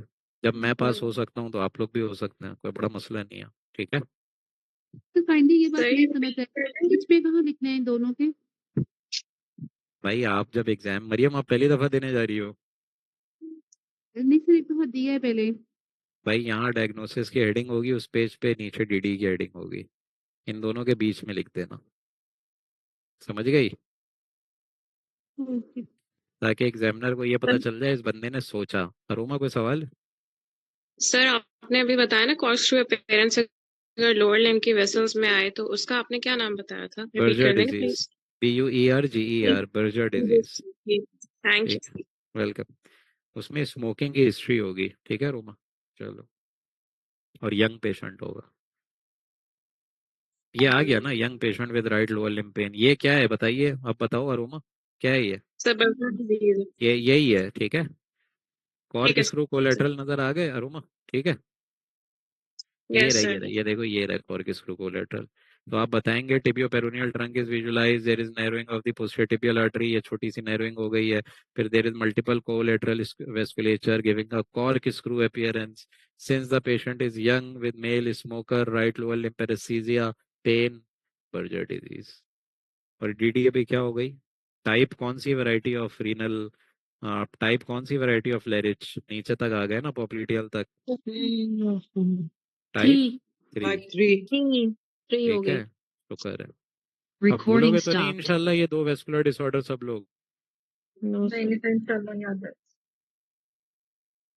एक और वेस्कुलर डिसऑर्डर, DSA किया, selective catheter angiogram of maxillary artery was shown, a huge blush is noted in the left nasal cavity, ठीक है। एपिस्ट्रैक्सिस के साथ आया ये मरीज, क्या है ये? Recording in juvenile progress. नेसोफेरिंजियल angiofibroma. Nasopharyngeal angiofibroमा के लिए करते हैं सर। जुवेनाइल नेसोफेरिंजियल एंजियोफाइब्रोमा, ठीक है। इजी था ये भी केस, Yes, ऑलराइट, sir. चलो ये सर। बायोप्सी करेंगे? नो नो एम्बोलाइजेशन करेंगे। नॉर्मलाइजेशन करेंगे पहले से। ओके, ब्रेन में जब हम तो लोग इसको जाएंगे ना, डिस्क्राइब कैसे करेंगे? सेलेक्टिव कैथेटर एंजियोग्राम, और देखो जब कभी मरियम DSA डिस्क्राइब करोगी बेटा, सेलेक्टिव जी सर। कैथेटर एंजियो, ये जा रहा है ना, ये देखो इतना बड़ा कैथेटर जा रहा है, ये देखो यहाँ, यहाँ देखो, जी सर। एंजियोग्राम ऑफ, मैं अब देखें स्कल है, तो स्कल में याद होगा एक्सटर्नल कैरोटिड आर्टरी के जरिए ही जाते हैं, तो आपको पता होना चाहिए उसकी ब्रांचेस क्या हैं। ब्रांचेस एक्सटर्नल कैरोटिड आर्टरी की ये सब हैं, flop, mass, facial, lingual, occipital, postauricular, maxillary, ascending pharyngeal, superficial temporal और सुपियर थायराइड। तो मैक्सिलरी आर्टरी से सेलेक्टिव कैथेटर एंजियोग्राम करा, a huge blush is noted in the left nasal cavity, likely from the left maxillary artery, ठीक है। उसी की branch ये देखो ऊपर जा रही है, the middle meningeal artery appears unremarkable, the superficial temporal artery जहाँ माउस रखा हुआ है appears unremarkable, ठीक है। चलिए, findings represent juvenile, अब मास nasopharyngeal mass likely juvenile angiofibroma, ठीक है।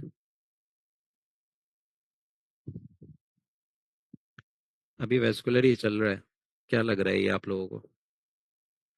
Pelvic congestion syndrome, retrograde flow in the left ovarian artery with multiple किस collaterals within the pelvis, dilated vessels. हाँ, किस किस बच्चे ने पेल्विक कंजेशन सिंड्रोम ये लिखा है? सर मैंने लिखा है सर। सबने लिखा है? है। श्योर, पक्का? किसी ने एडनेक्सल AVM दिया है? सर डीडी दिया। सर वो मैंने दिया था, यूट्राइन एवियम मैंने दिया था। गुड, मैंने दिया। अगर किसी ने एडनेक्सल एवीएम भी दिया है तो हम उसको पास कर देंगे, ठीक। लेकिन बहरहाल सर ये इसको केस दोबारा डिस्क्राइब करते हैं। मैं डिस्क्राइब अभी करा का है, मैं तो अभी सिर्फ पूछ रहा हूँ किसने क्या दिया है, ठीक है। एडनेक्सल एवीएम भी अगर आपने दिया है मार्क्स मिल जाएंगे, ठीक है। तो दिस इज सीटी एंजियोग्राम है, एमआर एंजियोग्राम है? MR सर। MR angiogram.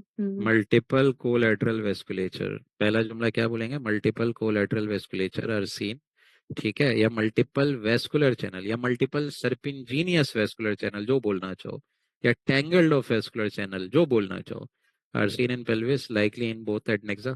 These are draining into, ये कौन सी वेन होती है जो लेफ्ट रीनल वेन में जाती है? Ovarian. हाँ, gonadal vein. These are draining into left ovarian या gonadal vein. So all these findings represent pelvic congestion syndrome. Okay, pelvic congestion syndrome. और जब कभी pelvic congestion syndrome आ जाए, आप लोग फौरन ये बताइएगा कि इस मरीजा को हिस्ट्री क्या होगी, क्या होती है pelvic congestion में? Dyspareunia. हाँ, Dyspareunia. ये खास लोअर हिस्ट्री है, पेल्विक ये पेन, याद कर लीजिए। Chronic lower pelvic pelvic, pain. Chronic या लोअर क्रॉनिक पेल्विक पेन और डिस्पेरूनिया, ठीक है। इंटरकोर्स में जाहिर बात है शार्प इंटेंस पेन, ओके। तो ये याद कर लीजिए, जहां हमने पेल्विक कंजेशन सिंड्रोम पढ़ा है उसकी डीडी फिर एवीएम आप रखेंगे, उसके लिए एमआरआई में फ्लो वॉइड टाइप की पिक्चर आपको दिखाएंगे वो लोग, ठीक है। तो ये समझ आ गया कि इससे कोई रिलेटेड सवाल है? तो इसमें व्हाट नेक्स्ट में क्या लिखेंगे? व्हाट नेक्स्ट में आप लोग इसी एम्बोलाइजेशन करा सकते हैं, ठीक है। Pelvic congestion syndrome is like जिस तरह वेरिकोसील होती है उसमें भी कॉइल्स डाल सकते हैं, तो इसमें भी डाल सकते हैं, कोई इतना बड़ा इशू नहीं है, ठीक है। और इसकी डीडी क्या हो गई? एवीएम। डिस्क्रिप्शन मैंने आपको 2 से 3 दफा बता दी। और किसी का कोई सवाल इस पे? नहीं? कमरन कोई सवाल? सर मेरा नेट डिस्कनेक्ट हो गया था, ये दोबारा बता दीजिएगा डायग्नोसिस इसका। ये पेल्विक कंजेशन सिंड्रोम है, multiple collateral vessels are seen in both adnexa draining into left ovarian vein, okay. और डीडी एवीएम होगी कमरन, सही। चलो, ओके। तो अब तक हम देख सकते हैं एंजियोग्राम की, जहाँ ये पेन, पेरेसीजिया, पल्सलेसनेस, पैरालिसिस, प्रोस्ट्रेशन, इन जहाँ जहाँ नैरोइंग होगी ना, ये 6 पीज याद रखना, खास तौर पे इस लेरिस सिंड्रोम में 6 पी।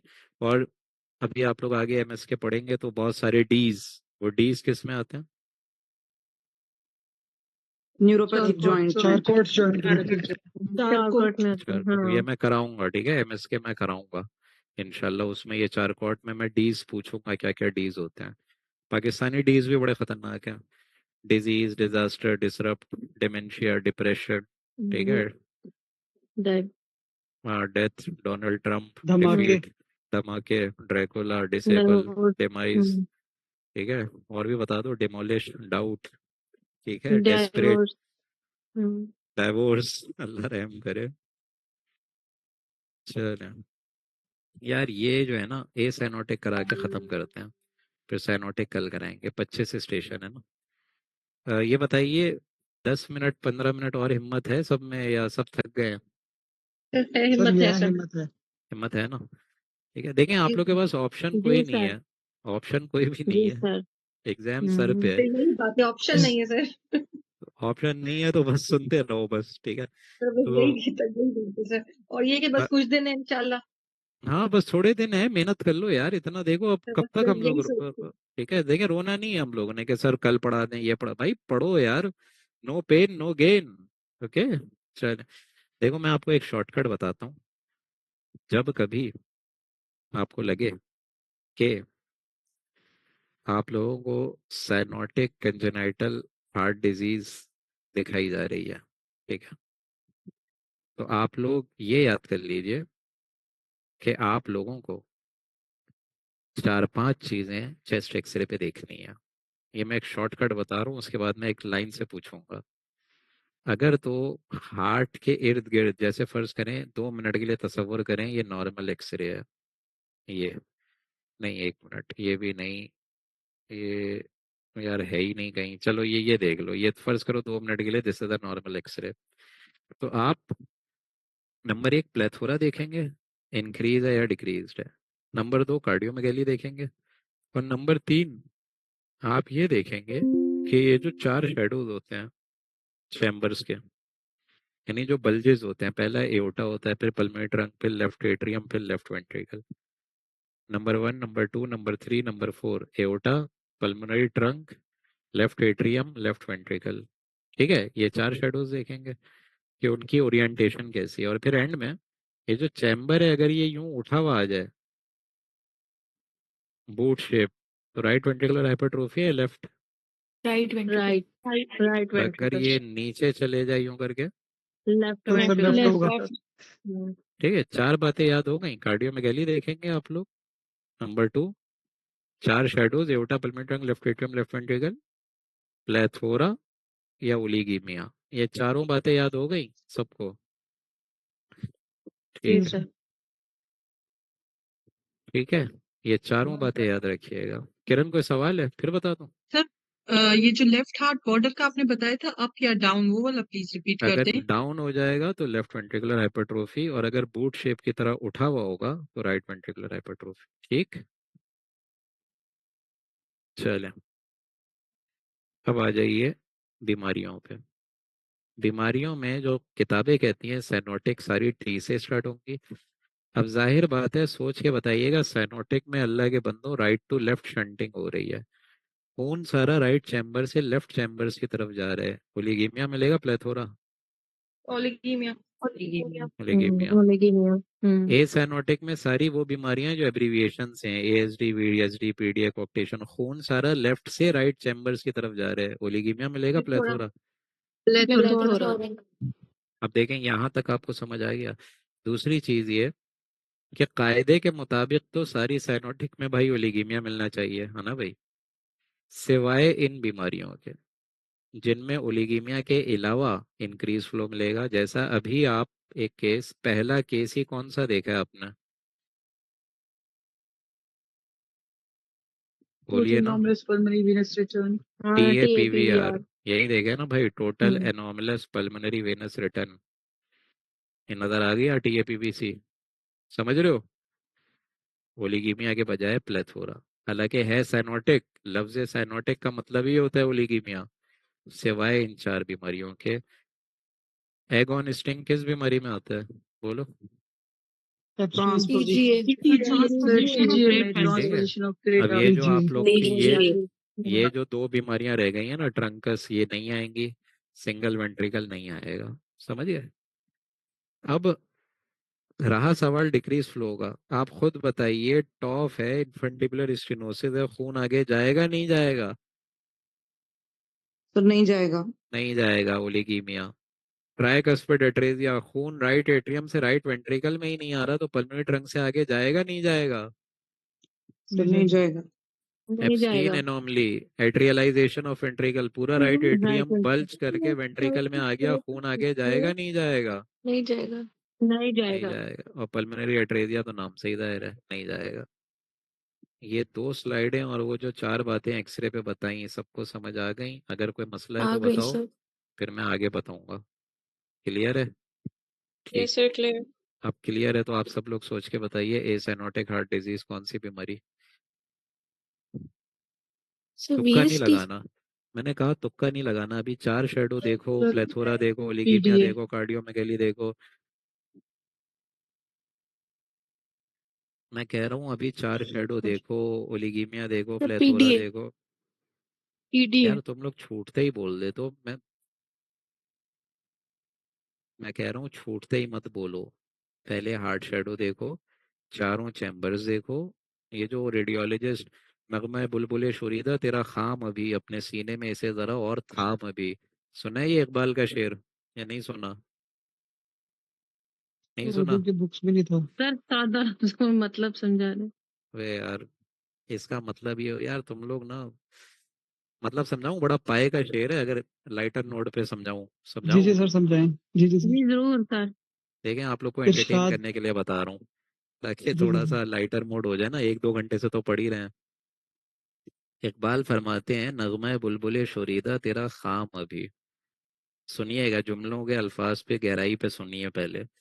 इसका मतलब होता है, जब चिड़ियां घोंसले से निकलती हैं चहचहाने के लिए, तो वो बेकरार होती हैं अपने अपने उस घोंसले से बाहर निकलने के लिए। इसको इकबाल कहता है नगमे बुलबुले शोरीदा तेरा खाम अभी, ठीक है, वो बेताब है निकलने को, लेकिन अपने सीने में इसे जरा थाम अभी, एक वक्त आ जाएगा कि हम तुझे आज़ादी दे देंगे। ये आज़ादी इकबाल ने हिजरत, जो सीरत नबवी में हिजरत हुई है, उस पे बयान किया गया है कि "ऐ मुसलमानों, एक वक्त आ जाएगा कि अभी 12 बरस तुमने जो है अजियतें झेली हैं, मुश्किलात झेली हैं, टफनेस सही है, ठीक है, तरह तरह की रेजिस्टेंस हुई है, लेकिन एक वक्त आ जाएगा, नगमा बुलबुल शुरीदा तेरा खाम अभी, अपने सीने में इसे जरा थाम अभी, एक वक्त आ जाएगा कुफ्फू अयदियाकुम, जब तुम्हें कहा गया था कि अपने हाथ बंदे रखो, हमला ना करो, no raising of hands even in self defence, ये तक नहीं करो, लेकिन एक बार हिजरत हुई है तो देखिए आप, वो जो बिलाल के आका थे, उसी बिलाल रजी अल्लाह अन्हु ने उनको मारा है फिर जंगे बदर में, मारा है कि नहीं मारा है? जी सर। Yes. तो आप बताइए क्या डायग्नोसिस है? Increased pulmonary vascularity or Increase aortic vascularity, cardiac heart aortic shadow enlarged, very small, nice. aortic bulge is small and pulmonary bulge is enlarged, so diagnose ASD. ASD, यार दिल जीत लिया सदीद भाई आपने। ये देखें, सबसे पहले देखें, इस बच्चे ने कहा प्लेथोरा है कि ओलिगीमिया है, बोलिए ना भाई। प्लेथोरा प्लेथोरा है, हार्ट शेडो प्लेथोरा एनलार्ज्ड है। है, ठीक है। उसके बाद आप जी जो सर। VSD PAD है ये सब बोल रहे हैं, अभी तो सिर्फ पल्मोनरी ट्रंक डायलेटेड है, क्या ख्याल है? एओर्टा का बल्ज कहाँ है? एओर्टा की तो वो सदीद कह रहा है सर फ्लैटनिंग है, ये एओर्टा की फ्लैटनिंग नजर आई थी सबको? Yes sir. जी अगर सर। जिसको नजर नहीं आई है वो गौर से देखिए, जरा गौर से देखिए, राइट एट्रियम है, ये लेफ्ट एट्रियम है, ये लेफ्ट वेंट्रिकल है, लेफ्ट एट्रियम है। अभी मैंने आपसे कहा कि सारा खून लेफ्ट एट्रियम से राइट एट्रियम में आ रहा है, भाई लेफ्ट टू राइट शंटिंग है ना, ऐसा ही है। और सारा खून राइट एट्रियम से राइट वेंट्रिकल में आ रहा है, और सारा खून फिर प्लेथोरा बना रहा है। खून लेफ्ट एट्रियम से एओर्टा में आ ही नहीं रहा, तो एओर्टा में कैसे जाएगा? सर लेफ्ट वेंट्रिकल भी तो इसमें डायलेटेड है। तो जाहिर बात है, जब डायलेटेड इसलिए है क्योंकि नीचे की तरफ ये पिक्चर जा रही है, कहीं ना कहीं से तो हार्ट भी जो है जोर लगाएगा ना, जब एओर्टा ही पतली है तो हार्ट का वेंट्रिकल भी तो जान लगाएगा। समझ आ रही है बातें? तो इसमें चारों फीचर्स हैं, कार्डियोमेगैली है, हाइपरट्रोफी है, पल्मोनरी ट्रंक डायलेटेड है, प्लेथोरा है, लेकिन इसका जो की फीचर था वो क्या था, बता दो, क्लियर कर दिया करो। Flattening sir Flattening of the aorta. small aorta bulging था। अब एक बात याद कर लो, जो भी आप लोगों की बीमारी आएगी, जो भी आप लोगों की बीमारी आएगी, चाहे वो ASD हो, VSD हो, PD हो, कॉक्टेशन हो, सब में आप लोगों से एग्जामिनर टाइप्स पूछेगा और उसकी ट्रीटमेंट पूछेगा, सही है? तो ASD के टाइप्स पता है? एट्रियल सेप्टल डिफेक्ट की किसी को टाइप? तो secundum or primum? Primum The ऐसे primum, secundum, sinus venosus, Secondum and or root coronary pulmonary. sinus, हाँ, AVSD. Sinus venosus, primary ASD, secondary में सीकंडम आ जाएगा, और किसी ने अनरूफ्ड भी कहा है, very nice, very nice, very nice. Unroofed में मेरे ख्याल से SVC लेफ्ट पे होती है, ऐसे ही है ना, जितना याद आ रहा है। जी सर, और बहरहाल right to left and left to right दोनों शंटिंग हो रही होती है दोनों इसमें। शंटिंग साइमल्टेनियसली हो रही होती है, वेरी नाइस, सही फरमाया, ठीक है। तो ये सब आप लोगों ने देखना है ASD, और फिर अगेन इसकी जो भी आप ट्रीटमेंट करते हैं सर्जिकल, इसमें खोलना पड़ता है उसको, ठीक है ना। चलें, ओके। कमरन कोई सवाल था ASD में बेटा? सर ये वो जो कॉन्स्पिकुअस एओर्टिक शैडो वो इसी को ही बोल रहे हैं?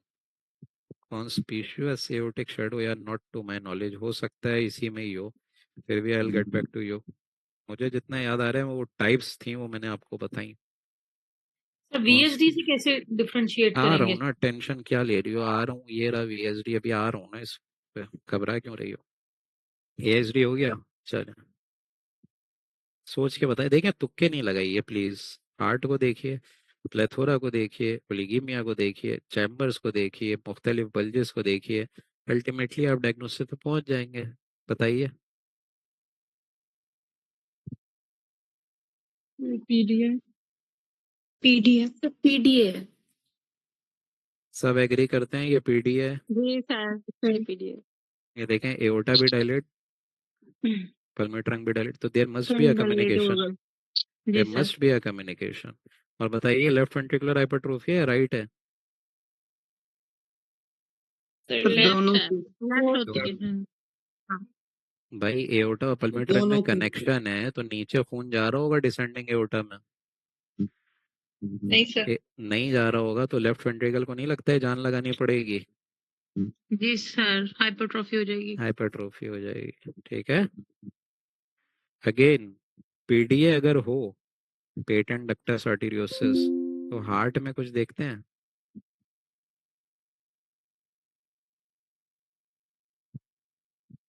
हाँ भाई, चलो और आसान कर देता हूँ सवाल। पीडीए अगर हो तो कोई खास एसोसिएशन और कुछ देखते हैं। Patent form well. हाँ शाबाश, जी क्या कह सर, रहे हो सर? ASD BST वगैरह Patent form trans well. Positioning of great tricuspid tricuspid atresia होता है जब इसका कोआर्केशन। नहीं नहीं, आप तो सब कुछ ही तुक्का लगा के बैठ गए यार। सर ट्राइकस्पिड की होती है ना एट्रीजिया की एसोसिएशन पीटीए के साथ। हाँ, ट्राइकस्पिड की भी होती है। दूसरा ये कि कॉम्प्लिकेशन में आप वो देखेंगे ना, आइजन मेंजर, ये मैं सुनना चाह रहा था। आइजन मेंजर क्या होता है ये बताएगा कोई? तो सर वो रिवर्सल तो ऑफ सब लेफ्ट टू राइट रिवर्सल हो जाता है ना, left to right shunting. There will be reversal of left to right shunt ratio. Okay, क्योंकि और वो चीज आइजन मेंजर क्या आप लोग रेडियोग्राफ पे पकड़ सकते हैं? कौन इसका जवाब देगा? जी सर। कैसे? सर उसमें ना एक तो एज ज्यादा होगी पेशेंट की, उसके ओके, बाद जब आप देखेंगे तो चैम्बर्स आपके सारे एनलार्ज्ड होंगे और पल्मोनरी आर्टरी एनलार्ज्ड होगी, लेकिन पल्मोनरी ओलिगीमिया होगा लंग्स के अंदर। क्योंकि शंटिंग हो गई। लेकिन ये मैं एक हाँ, बात शंट बताऊं का ऑनेस्टली, रिवर्सल होगा। Honestly this is the clinical finding. Eigen मेंजर हमारे सीनियर कहते थे कि यार वो फिनोमेना ट्रांजिशन का आप नहीं पकड़ पाते, शंटिंग का ट्रांजिशन आप नहीं पकड़ पाते। ठीक है, क्योंकि वो एक क्लिनिकल फाइंडिंग है। चल, वो कौन लड़की पूछ रही थी? पीडीए हो गया, पीडीए हो गया, एसाइनोटिक में ये देखे ना यार, एएसडी भी हो गया। कौन सी रह गई? ये कौन सी बीमारी होगी अब बोलो जिसमें सारी इक्वल इक्वल बल्जेस हो जाएंगे, इक्वल फ्लैटनिंग एक तरीके की, मतलब एक लेवल पे आ गए सारे एओर्टा पल्मोनरी, और हार्ट इतना बड़ा है और प्लेथोरा अगेन है। अब ये बताओ ना एसाइनोटिक कौन सी रह गई? VSD। ये है TG। वीएसडी। नहीं, टीजीए ये नहीं है, ये वीएसडी है। टीजीए में तो अभी मैंने आपको बताया ना कि एग ऑन स्ट्रिंग आएगी, उसमें मेडियास्टिनम भी नैरोड होगा। ये वीएसडी है। लेकिन सुने, इतना बड़ा हार्ट विद प्लेथोरा और बल्जेस ऑलमोस्ट एक ही लेवल पे आए एओर्टा पल्मोनरी के, तो इसको वीएसडी है, ये शॉर्टकट है। और वीएसडी की डीडी क्या, वो अपना टाइप्स क्या होती हैं? तो मस्कुलर टाइप, शाबाश। फंडिबुलर टाइप और और मेम्ब्रेनस। इनलेट वाली इनलेट भी है, मेम्ब्रेन्स। आउटलेट भी है, मेम्ब्रेनस भी है। बस मस्कुलर मेम्ब्रेनस बता दो, दो ही बता दो यार, काफी है। एएसडी की टाइप क्या थी फिर बताइए, सब लोग याद कराइए। प्राइमरी सेकेंडरी और प्राइमम एंड एट्रीवेंट्रिकुलर। सेकेंडम। ठीक है, इसकी एसोसिएशन में पीडीए में आइजन मेंजर, अगेन लेट कॉम्प्लिकेशन। और वीएसडी अगर पूछें तो मेम्ब्रेनस, मस्कुलर, इनलेट और आउटलेट, ये मुख्तलिफ वैरायटीज होती हैं। ठीक है, और सबकी अगर आपसे ट्रीटमेंट पूछें तो आप कहेंगे ट्रांस कैथेटर ऑक्लूजन। क्या जुमला बोलोगे? Transcatheter occlusion. ठीक है, कामरान कोई सवाल? सर एक दफा रिपीट कर सकते हैं सर, जो एएसडी वीएसडी का डिफरेंस? एओर्टा दोनों में ही स्मॉल उसका शेडो है और नहीं नहीं, पल्मोनरी शेडो। देखें एओर्टा जो है ना वो तो एएसडी में प्योरली हाइपोप्लास्टिक हो जाएगी, क्योंकि वहाँ खून ही नहीं जा रहा ना। लेफ्ट एट्रियम से सारा खून आप यहाँ राइट एट्रियम पे ला रहे हैं, राइट एट्रियम से राइट वेंट्रिकल में ला रहे हैं और फिर पल्मोनरी ट्रंक में ले जा रहे हैं। खून लेफ्ट एट्रियम से लेफ्ट वेंट्रिकल और एओर्टा तक जा ही नहीं रहा, क्योंकि शंटिंग हो रही है बेटा लेफ्ट टू राइट। ठीक है, और पल्मोनरी ट्रंक देखें इसमें डायलेट हुआ हुआ है, क्योंकि पल्मोनरी आर्टीरियल हाइपरटेंशन भी इसका लेट कॉम्प्लिकेशन हो जाएगी एएसडी की। But once you see VSD आप लोगों को हार्ट शेडो एनलार्ज मिलेगा, प्लेथोरा ज्यादा मिलेगी, लेकिन जितने बल्जेस है ना वो इक्वल एक ही लेवल पे आ जाएंगे। ये बस एक ही फर्क है वीएसडी को एएसडी से पकड़ने का। लास्ट बीमारी ए साइनोटिक की आखिरी बीमारी रहेगा। अच्छा, जो लोग नेक्स्ट इन्वेस्टिगेशन पे परेशान है इकोकार्डियोग्राफी, और जो लोग डीडीज पे परेशान है, ये सारी ए साइनोटिक एक दूसरे की डीडी है। ये क्या है बीमारी? रिब नॉचिंग है इसके अंदर। Palpitation। रिब नॉचिंग, पहली रिब की दूसरी रिब की? फिर तीसरी तीसरी। तीसरी। सिर्फ थी। ना पहली ना दूसरी। ना पहली ना दूसरी, थर्ड रिप ऑनवर्ड। और अगर किसी को फिगर ऑफ 3 साइन नजर नहीं आया और अगर रिब नॉचिंग भी नजर नहीं आई, अब आ गई।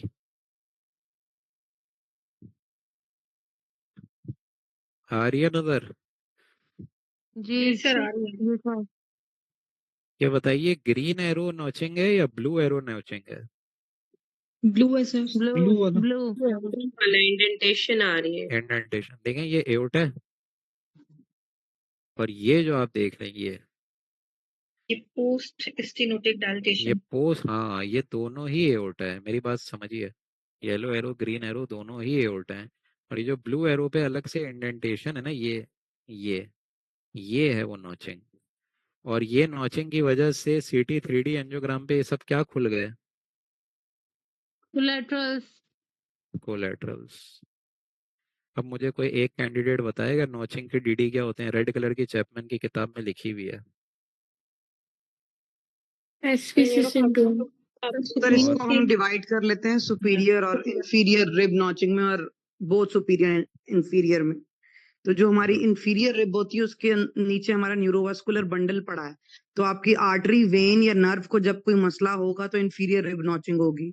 उसमें आपकी ये कोआक्टेशन आ गई सबसे पहले, SVC ऑब्स्ट्रक्शन हो गई, सब क्लेवियन की ऑब्स्ट्रक्शन हो गई और नर्व में आपके न्यूरोफाइब्रोमास हो गए। तो ये सारी जो न्यूरोवास्कुलर की कॉजेज हैं वो सारी आप इसमें डाल देंगे। फिर जो सुपीरियर रिब नॉचिंग है उसमें आप अपने कनेक्टिव टिश्यू डिसऑर्डर्स डालेंगे, आपका मार्फन, एहलर, NF1 भी डालेंगे और जो SLE वगैरह और भी इस तरह के जो डिसऑर्डर्स हैं वो हम सारे सुपीरियर में डाल देते हैं। और जो बोथ है उसके अंदर दो चीजें आती हैं, हाइपर पैराथायराइडिज्म और न्यूरोफाइब्रोमाटोसिस। न्यूरोफाइब्रोमास मल्टीपल जो होते हैं वो सुपीरियर इंफीरियर दोनों तरफ रिब नॉचिंग करते हैं। एक्सीलेंट, समझ आया सबको? इफ्रा ने कितना अच्छा बताया। इफ्रा जैसे 2 लोग होने चाहिए यहाँ। ठीक है, आ गया समझ सबको? ठीक है, अब जरा सोच के बताइए, इतना बड़ा heart, box shaped heart, Epstein normally fertilization of right ventricle. Okay, oligaemia मिलेगा, प्लेथोरा। ओलिगीमिया। अब ये क्या बताए, ये क्या बताए? साइनोटिक की डिक्रीज फ्लो, ओलिगीमिया। ये आप लोग बताइए साइनोटिक की। तो आसमा तुम जरा रुकना, तुम्हें तो पता है, बाकी लोग बताए इसको क्या लिखा था। पहले ये बताइए, ओलिगीमिया या प्लेथोरा, पहले ये बताओ। ओलिगीमिया सर, एलिवेशन है कार्डियक एपेक्स की। ओके, और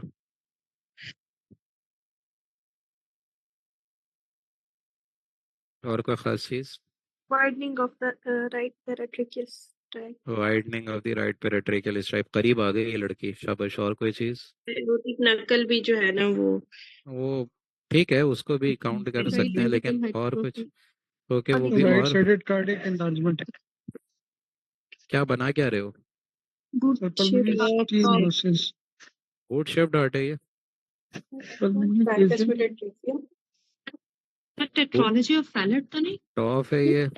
Ecclesia लग रहा है। Ecclesia cardiac. No sir. नहीं है। ट्रंकस है ये? Tricuspid tricuspid. ये राइट एट्रियम है और जी ये सर। राइट वेंट्रिकल है। यहाँ खून नहीं जा रहा, तो ऊपर खून जमा हो गया, सुपिया वेना केवा फूल गई, इन्फिया वेना केवा फूल गई, और खून राइट वेंट्रिकल में ही नहीं जा रहा, तो जाहिर बात है प्लेथोरा भी नहीं होगा। क्या ख्याल है? That was a case of tricuspid atresia, cyanotic. अगर वो बूट शेप कह रहे थे तो ये क्या है? जी सर ये बूट है। ये बूट शेप है। मैं जूता लेके आया था आप लोग के लिए। ठीक है, हमारा सदर जब कह रहा है कि बेगर्स कांट बी चूजर्स, समझ रहे हो ना? जूता पॉलिशी कहाँ लेकर जा रहा हूँ। हमारे सदर ने, हमारे प्राइम मिनिस्टर कह रहे हैं इंटरनेशनल मीडिया पे, beggars have no option, beggars can't be chooser. आप लोग को थोड़ा शर्म महसूस हुई थी ये सुनकर? हुई थी? जी सर अब तो ढीठ हो गए, बुलंद हो गया। आप लोग का सरबराह हमें बोल रहा है कि हम लोग भिखारी हैं। आप सोचिए, मुल्क का सरबराह हमें बोल रहा है ये बेगर्स कांट बी चूजर्स। मुझे तो बहुत गुस्सा भी आया था और शर्म भी आई थी। पता नहीं अगर बहसियत पाकिस्तानी आप लोग को नहीं आई तो बस आइडियली आप लोग भी फिर हिजरत ही कर लेना। ठीक है। हाँ ये क्या है सर जो हाँ पीछे बताएं। वाली ट्राइकस्पिड एट्रीजिया की फिल्म थी उसमें जैसे बच्चा जो था वो मतलब न्यू नेट था, तो ये चीज भी एक हिंट हो सकती है ट्राइकस्पिड एट्रीजिया की तरफ, क्योंकि एग्जैक्टली तीन चीजें होती हैं जो आपको मतलब फॉरेन फर्स्ट वीक के अंदर अंदर प्रेजेंट करती हैं, तो उसमें से एक ट्राइकस्पिड एट्रीजिया होती और है। दूसरी दो टॉप क्या है? जो होती है वो थोड़ा सा सर टीजीए, ट्राइकस्पिड और टैप वी आर इंफ्राकार्डियक। यस ये 3 टीज होते हैं जो ये फौरन ही प्रेजेंट करते हैं। अच्छा वो इसने रिमाइंड करा दिया। TAPVR ठीक है, और अपना ट्राइकस्पिड एट्रीजिया ठीक है, और आखिरी क्या बताया इसने ये क्या है? ये क्या है? ट्रांसपोजिशन करता है। ट्रांसपोज ये देखें ना। ये सर एगोनिस्टिक। अब ये बताइए साइनोटिक है लेकिन क्या है? ओलिगीमिया प्लेथोरा। प्लेथोरा से तो प्रूव हो गया, प्रूव हो गया मेरा कॉन्सेप्ट। जी सर। इंक्रीज फ्लो ठीक है। And last but not the, अच्छा यहाँ से वो आ गए। चलो यार ये अब 1 2 3 4 5 6 7 8 9 10 न्यूक्लियर आ जाएंगे। अगर आप लोग की हिम्मत है मैं करा सकता हूँ जैसा आप लोग बोले। करा दो अगर सर। बाकी लोग भी करवा दो बताइए, सर। मेजोरिटी बताइए, मेरे पास तो टाइम है। कामरान आप बताएं, करा दूं? कल करवा दे सर कल। करवा दूं? चलिए तो कल जितना, करवा दें। एक काम करते हैं, अच्छा एक काम करते हैं, सुन तो लो, मेरी भी तो सुन लो। न्यूक्लियर कल कराते हैं, एग्रीड? 15 केसेस कल, ठीक है सही है? सर। एग्रीड ठीक है। न्यूक्लियर से पहले ये 5 6 केसेस आप लोग मेरे साथ पढ़ लें। न्यूक्लियर ठीक कल है। करा देंगे, परेशान नहीं हुई है, न्यूक्लियर कल करा देंगे। और MCPS वालों को भी कल पढ़ाएंगे इजाफी। कल हम लोग GIT की भी वो कर लेंगे। 50 स्टेशन कैसे करेंगे मैं बता दूंगा, टेंशन नहीं लो, सबको मौका मिलेगा, परेशान नहीं हो जाना। सबको मौका मिलेगा। और कल डिस्कशन भी थोड़ी सी आगे होगी क्योंकि सिर्फ 15 स्टेशन तो हैं, और बकिया 15 या 20 स्लाइड MCPS वालों की होंगी। तो कल भी बड़ा मुतवाज़िन टाइम है। एंड बाय हुक और crook you need to follow our guidelines ठीक है। चले, examiner have nothing to lose. चले, सो कौन तो सी केस स्टडी है? 27 और 28 सर ओह सो हो गए। सॉरी, सो सॉरी, सो नहीं, हो गए यार, केस 27 28 हो गए। 27 was petrology of Fallot, mediastinal cut widening, of है और right दूसरी aortic आगे arch, से जी सर। bulge of the ठीक है, right ventricular hypertrophy, elevation इसी को कहते हैं, giving a boot shape heart, mediastinal narrowing and with oblong shape appearance of the heart with plethora, giving a agonistic appearance Aegon कीजिए। String. ठीक है चलो, साइलोग्राम किया है ठीक है। अगर आप देखें तो ये दोनों इमेजेस ठीक है, ये इनिशियल थी, जब डिलेड देखा हम लोग ने साइलोग्राम का, इनिशियल के बाद डिलेड इधर, फिर there are multiple you know क्या कहेंगे इसको, सेक्युलर शेप, डायलेक्टेजिया। हाँ saccular shaped outpouching arising from the ramification of the peripheral ductule pattern, multiple saccular shaped outpouching arising from the peripheral ductular patterns of, ये parotid duct का दूसरा नाम क्या होता है? टेंसन डक्ट ठीक है, वेरी नाइस। सर। स्टेंस, और सब मैंडिबुलर का वॉटर्स। तो बायलैटरल है ये। फाइनल डायग्नोसिस इज साइलेक्टेसिस, लिखा है किस जॉगरिन किसने लिखा है? सिंड्रोम। शोगरन्स किस, अच्छा चलो ये बताएं, साइलेक्टेसिस किस किसने लिखा है, पहले ये बताएं।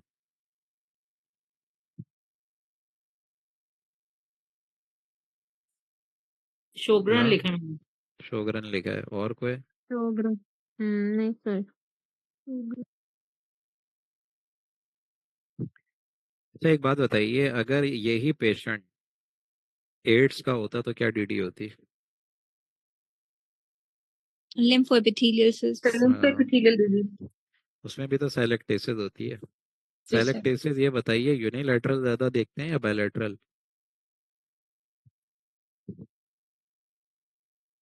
ज्यादातर बायलैटरल। ज्यादातर बायलैटरल देखते हैं हम लोग। सर मैंने आपको यूरिलेटर नीचे रिकरेंट लिखा भी, पेराइटिस होती है। हाँ मैंने लिखा भी बायलैटरल है ये। तो आप लिम्फोएपिथेलियल सिस्ट नहीं सोचेंगे? सोचेंगे नहीं सोचेंगे? जी सर। ये केस लिम्फो एपिथेलियल सिस्ट का था, कैसा लगा? ठीक है, बेनाइन लिम्फो एपिथेलियल सिस्ट के अंदर भी एड्स की एसोसिएशन के साथ पैरोटिड ग्लैंड एनलार्ज हो जाते हैं, नंबर 1। और सिस्टिक स्पेसेस आप लोग को नजर आएंगी जो कि कम्युनिकेशन डक्ट्स के साथ अक्सर दे देती हैं। लेकिन बहरहाल अगर आप लोग ने साइलेक्टेसिस का जुमला भी लिखा है तो भी मार्क्स मिल जाएंगे। ठीक है, चलो। सर नो एक बार फिलिक इसकी डिफेक्ट, फाइंडिंग को नो रिपीट कर लीकेज। दीजिएगा, आपने क्या कहा, कौन सी Multiple डक्ट्स है? multiple secular outpouchings are seen arising from the peripheral ramification ductular pattern of the Stenson's duct is noted. ठीक, जी सर। जिसने साइलेक्टेसिस लिखा है उसके भी मार्क्स मिल जाएंगे। अगर इसी के साथ एमआरआई आपको दिखाया जाता और पूरा पैरोटिड बल्कि एनलार्ज्ड और पूरा का पूरा इनहेंसमेंट के साथ आ रहा होता, तब तो 100% आप लिम्फो एपिथेलियल सिस्ट देते, वेदर और नॉट HIV हिस्ट्री गिवन और नॉट। स्टडी करना। अच्छा, ये इसकी डीडी जो है साइलेडिनाइटिस भी होती है। साइलेक्टेसिस के मुख्तलिफ क्या कहते हैं टाइप्स होते हैं, उन टाइप्स का नाम पता है?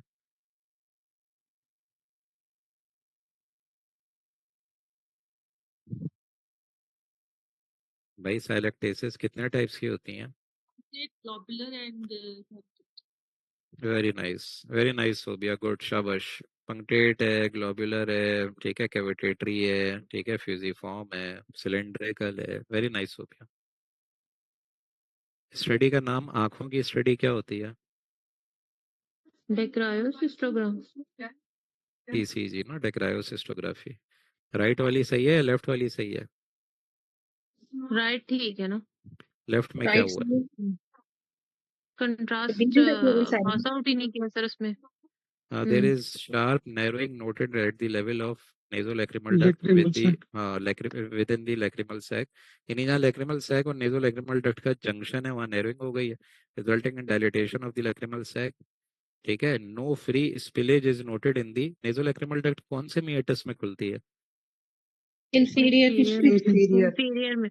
और सारे majority paranasal sinuses कहाँ खुलते हैं? Middle.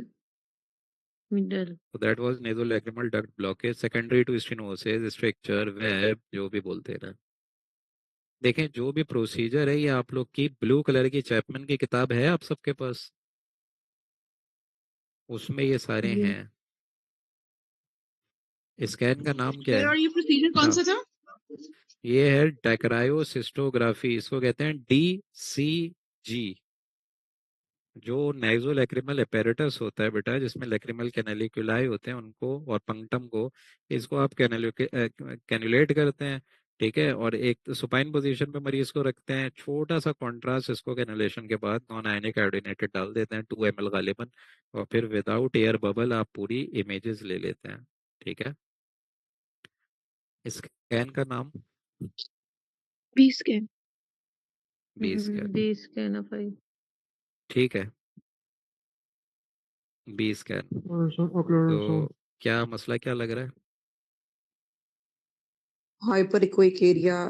Increased Real melanoma. Increased viscolarity, having a collar button shape. Vascularity भी कॉलर है, बटन लीजन है, काफी मलबरी ज्यादा शेप increase लीजन है, Yes, कैल्सिफिकेशन sir. है, छोटे मोटे इंक्रीज वेस्कुलरिटी है, तो orbital melanoma, uveal melanoma. Or DD क्या हो सकती थी इसकी? Mets, orbital mets, Uveal mets. Choroidal uveal mets. और क्या क्या हो Choroidal सकता है? mass. लिम्फोमा भी हो सकता है सर। लिम्फोमा नहीं, और कोई अच्छी डीडी? अगर फ्लेबोलिट्स आ जाते तो क्या डीडी होती? Meningioma।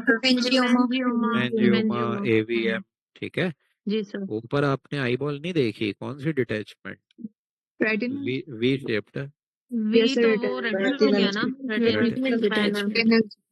ठीक है, विद ऑनगोइंग विट्रस हेमरेज भी हो रही है। रेटिनल हेमरेज और ऑर्बिटल में कोरोइडल डिटैचमेंट, दोनों में फर्क कैसे करते हैं, कौन बताएगा? सर रेटिनल के अंदर जो है वो वी शेप आएगी, ये ओरा सेरेटा से पोस्टीरियर डिस्क तक, और जो कोराइडल है वो तो सर मिड से वो एक दूसरे के साथ अटैच होगी, जैसे किसिंग कोराइड्स कहते हैं। कोरोइडल में टेनिस बॉल अपीयरेंस आएगी और रेटिनल में वी शेप्ड।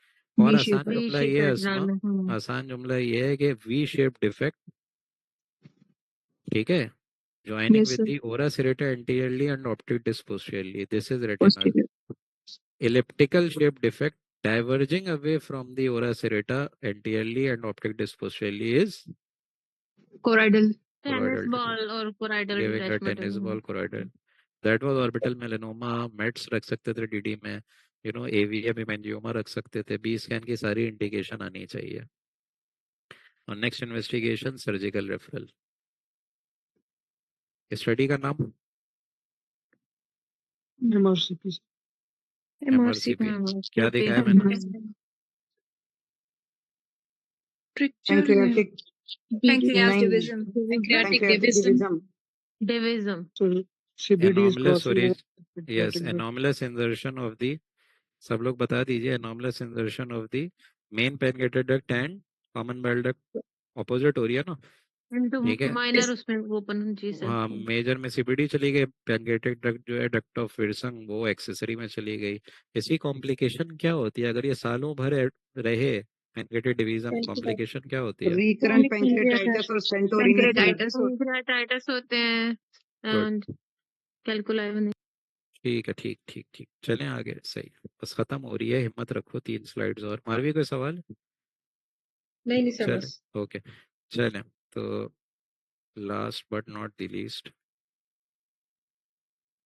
स्टडी का नाम क्या है? MRCP और ये वाली ARCP, ठीक है. तो आई कैन अप्रिशिएट, अभी आपको नहीं दिखाया हमने वो पूरा कैनुला प्रोब. तो ट्यूबुलर एक्टेजिया, 3 बातें लिखेंगे: मल्टीफोकल स्ट्रक्चरिंग, ट्यूबुलर एक्टेजिया, मतलब मल्टीफोकल स्ट्रक्चरिंग, बीडेड अपीयरेंस और एंगुलर एक्टेजिया. क्या कहते हैं इनको? That sclerosing cholangitis. CSC. Primary Sclerosing cholangitis. Very nice, ठीक है. ये नाम याद रखिएगा. 3 नाम क्या बताए मैंने, कोई रिपीट कर दे?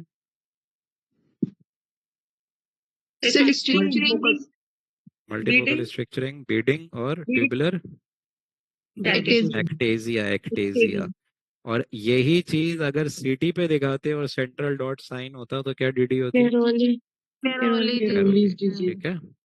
सेंट्रल डॉट या dot in circle? Dot in circle कहाँ होता है? वो होता है ना सर, फंगल इन्फेक्शन मेडुरा फुट में होता है. ठीक है, चलो. Very sir nice. ये इस वाली 33 स्लाइड में 32 में व्हाट्स नेक्स्ट क्या करेंगे? व्हाट नेक्स्ट आप इस वाली इमेज में कराएंगे बेटा? GIT का ये सर्जिकल रेफरल होगा, इसलिए क्योंकि इन सारी डक्ट्स की हेपेटोबिलियरी सर्जन रिवर्सल करते हैं, and that's a very complicated procedure. और you will go for ultrasound as well to see any episode of recurrent pancreatitis. ठीक है मरियम? और ठीक है, इस thank you, वाली sir. इमेज में जो नेक्स्ट इन्वेस्टिगेशन है, अगर तो अल्ट्रासाउंड आ रहा है तो more than good, enough welcome. ठीक है, बट अगर सीटी दिखा रहे हैं तो MRCP जरूर आप बोलेंगी. इसी तरीके से MRCP दिखा रहे हैं तो सीटी इस वजह से बताएंगी क्योंकि इसकी कॉम्प्लिकेशन नहीं, वो तो DD है. Cholangiocarcinoma. हाँ, इसकी कॉम्प्लिकेशन और सर इसका ये भी होता है ना कि अगर PSC मिला है तो हम फिर IBD भी रूल आउट करेंगे. वो हम भी इसकी रूल आउट करेंगे. colonoscopy करेंगे, बायोप्सी करेंगे, IBD रूल आउट करेंगे. और फिर इसको अगर IBD के साथ है सुसीडेड है तो ईयरली फॉलो अप पे रखेंगे कोलेंजियो के लिए, और अगर अकेला PSC तो फिर 5 ईयरली फॉलो अप. एग्जैक्टली. ठीक है मरियम, समझ रही हो ना? जी सर. क्योंकि उसमें ना देखो सीटी सब बता देगा, क्रॉन्स, अल्सरेटिव, वो सब एसोसिएशन है. फिर आप उसको semi annual, annual follow up पे भी रख सकते हैं. ठीक है sir, thank you sir.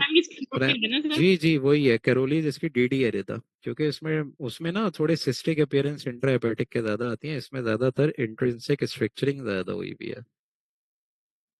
Sir IgG4 associated और HIV कोलेंजाइटिस और रीडल लोब, ऑर्बिटल सूडो ट्यूमर, सबको डालो इसकी ना एसोसिएशन. चलें, लास्ट केस ARCP या अपना MRCP? सर T-ट्यूब है. सर ये PTC. ये क्या है अल्लाह के बंदो, इतनी बड़ी ट्यूब जा रही है और PTC? जी सर T-ट्यूब डाली. T-ट्यूब है ना सर, T-ट्यूब कोलेंजियो. ठीक है. देखिए, whenever the examiner is giving you 2 option, it's always the third option which he or she is hiding. तो मैंने कहा MRCP के ERCP आपने फौरन बोलना चाहिए था सर, ना वो ना ये T-ट्यूब. ठीक है, तो आपने T-ट्यूब कर दिया ऑलराइट। और इसमें एक ऐसी चीज नजर आई जो अक्सर व बेशतर एग्जामिनर में भी पाई जाती है, सर वो है ना कीड़ा। कीड़े। ठीक है, चलो। एस्केरियासिस। हाँ वही है, वही पाया जाता है, सुनने में आता है। ठीक है, वही होता है ना। अगर आपसे हिस्ट्री पूछ रहा है, वो कह रहा है पेन। तो यार पेन तो हमें भी हो गया 2 घंटे लेक्चर लेके डॉक्टर शारिक। खत्म करें। जी। Excuse me, Linear sir. filling defect is noted in the CBD extending into intrahepatic duct, resulting in dilatation. Findings represent ascariasis. TDs include choledocholithiasis, depending on the filling defect is either rounded or not, and CT would go for the cholangitic abscesses because it is common in it. जी Asma. Sir आज जब आप खत्म कर लें presentation तो case number 26 बता दें, वो मैं इसको टॉप समझ रही थी। ट्राइकस्पिड एट्रेजिया, मीडियास्टिनल यहाँ राइट पेराट्रेकियल वाइडनिंग है, ओलिगीमिया हो रहा है। ठीक है, चलो। टॉफ ये सर है, ये जो ये प्राइमरी है स्क्लेरोसिस नॉरिन टॉफ, कॉलम ये है फूड शेप्ड हार्ट। जी अस्मा पूछे। प्राइमरी स्क्लेरोसिंग कोलिंजाइटिस का कौन पूछ रहा था, पूछिए। सर प्राइमरी स्क्लेरोसिस कॉलजाइटिस में व्हाट नेक्स्ट वाला रिपीट करना था। सीटी स्कैन कराएंगे to see association of inflammatory bowel disease, Crohn's ulcerative. Apart from that you will be having a semiannual follow up either with ultrasound or CT because it has a huge complication with cholangiocarcinoma and hepatic cirrhosis. Qadeer कोई सवाल। Sir इसकी MRCP की image में वो defect नहीं आ रहा CBD में, bifurcation CBD तो नजर ही नहीं आ रही, क्योंकि हर जगह पर आप लोगों को ईआरसी एमआरसीपी पे ट्यूबुलर एक्टेजिया स्ट्रक्चरिंग नजर आ रही है। ठीक है, सीबीडी आपको नजर तब आएगी जब आप लोग यहाँ से यहाँ तक देखेंगे उसको, ये है सीबीडी पूरी। ठीक है, और सीबीडी ज्यादातर नजर आती है ईआरसीपी की स्टडी के बाद। ठीक है, और सवालात। सर बी स्कैन की फाइंडिंग्स रिपीट कर देंगे kindly. Retinal detachment with vitreous hemorrhage and an oval shaped broad based lesion in the uveal tract, choroidal melanoma with increased vascularity. तो 30th वाले का डायग्नोसिस क्या बनाया था? Nasolacrimal duct stricture without further flow or spillage into the inferior meatus. और सवाल। Sir 21 की diagnosis. 21 की diagnosis is aorta is small hypoplastic representing ASD, atrial septal defect with plethora. यार एक बात बताइए, एक मिनट रिदा, अभी 3 घंटे से मैं सवालात के जवाब दे रहा हूँ और स्टिल एंड में सवाल आते हैं। सो इज इट फेयर और नॉट। सर जिनका डायग्नोसिस मिस हो गया वो ग्रुप में कुछ लोग शेयर कर देते हैं, वो फिर वहां से देख लें। वहां से देख लो यार, फिर भी अगर कोई सवालात हैं तो मेरे अंदर बैटरी सिर्फ 1% है, तो कोई बता सके पूछ ले। रिदा कोई सवाल। नहीं मारवी सर। कोई सवाल। सर क्लास बहुत अच्छी थी आज सर, बहुत ज्यादा अच्छी। बहुत जबरदस्त क्लास आज sir. Thank you so much. अच्छा, ये कुछ लोगों को ना परेशानी होती है कि सर सवालात एंड में लें, लेकिन मेरा स्टाइल खास तौर पे इतने ह्यूज एग्जाम में नहीं है आइडियली कि मैं सवालात एंड में लूँ। आप लोग एग्री करते हैं? क्योंकि ये एग्जाम आप लोग का लक और फॉर्चून डिस्क्राइब करता है। जी सर।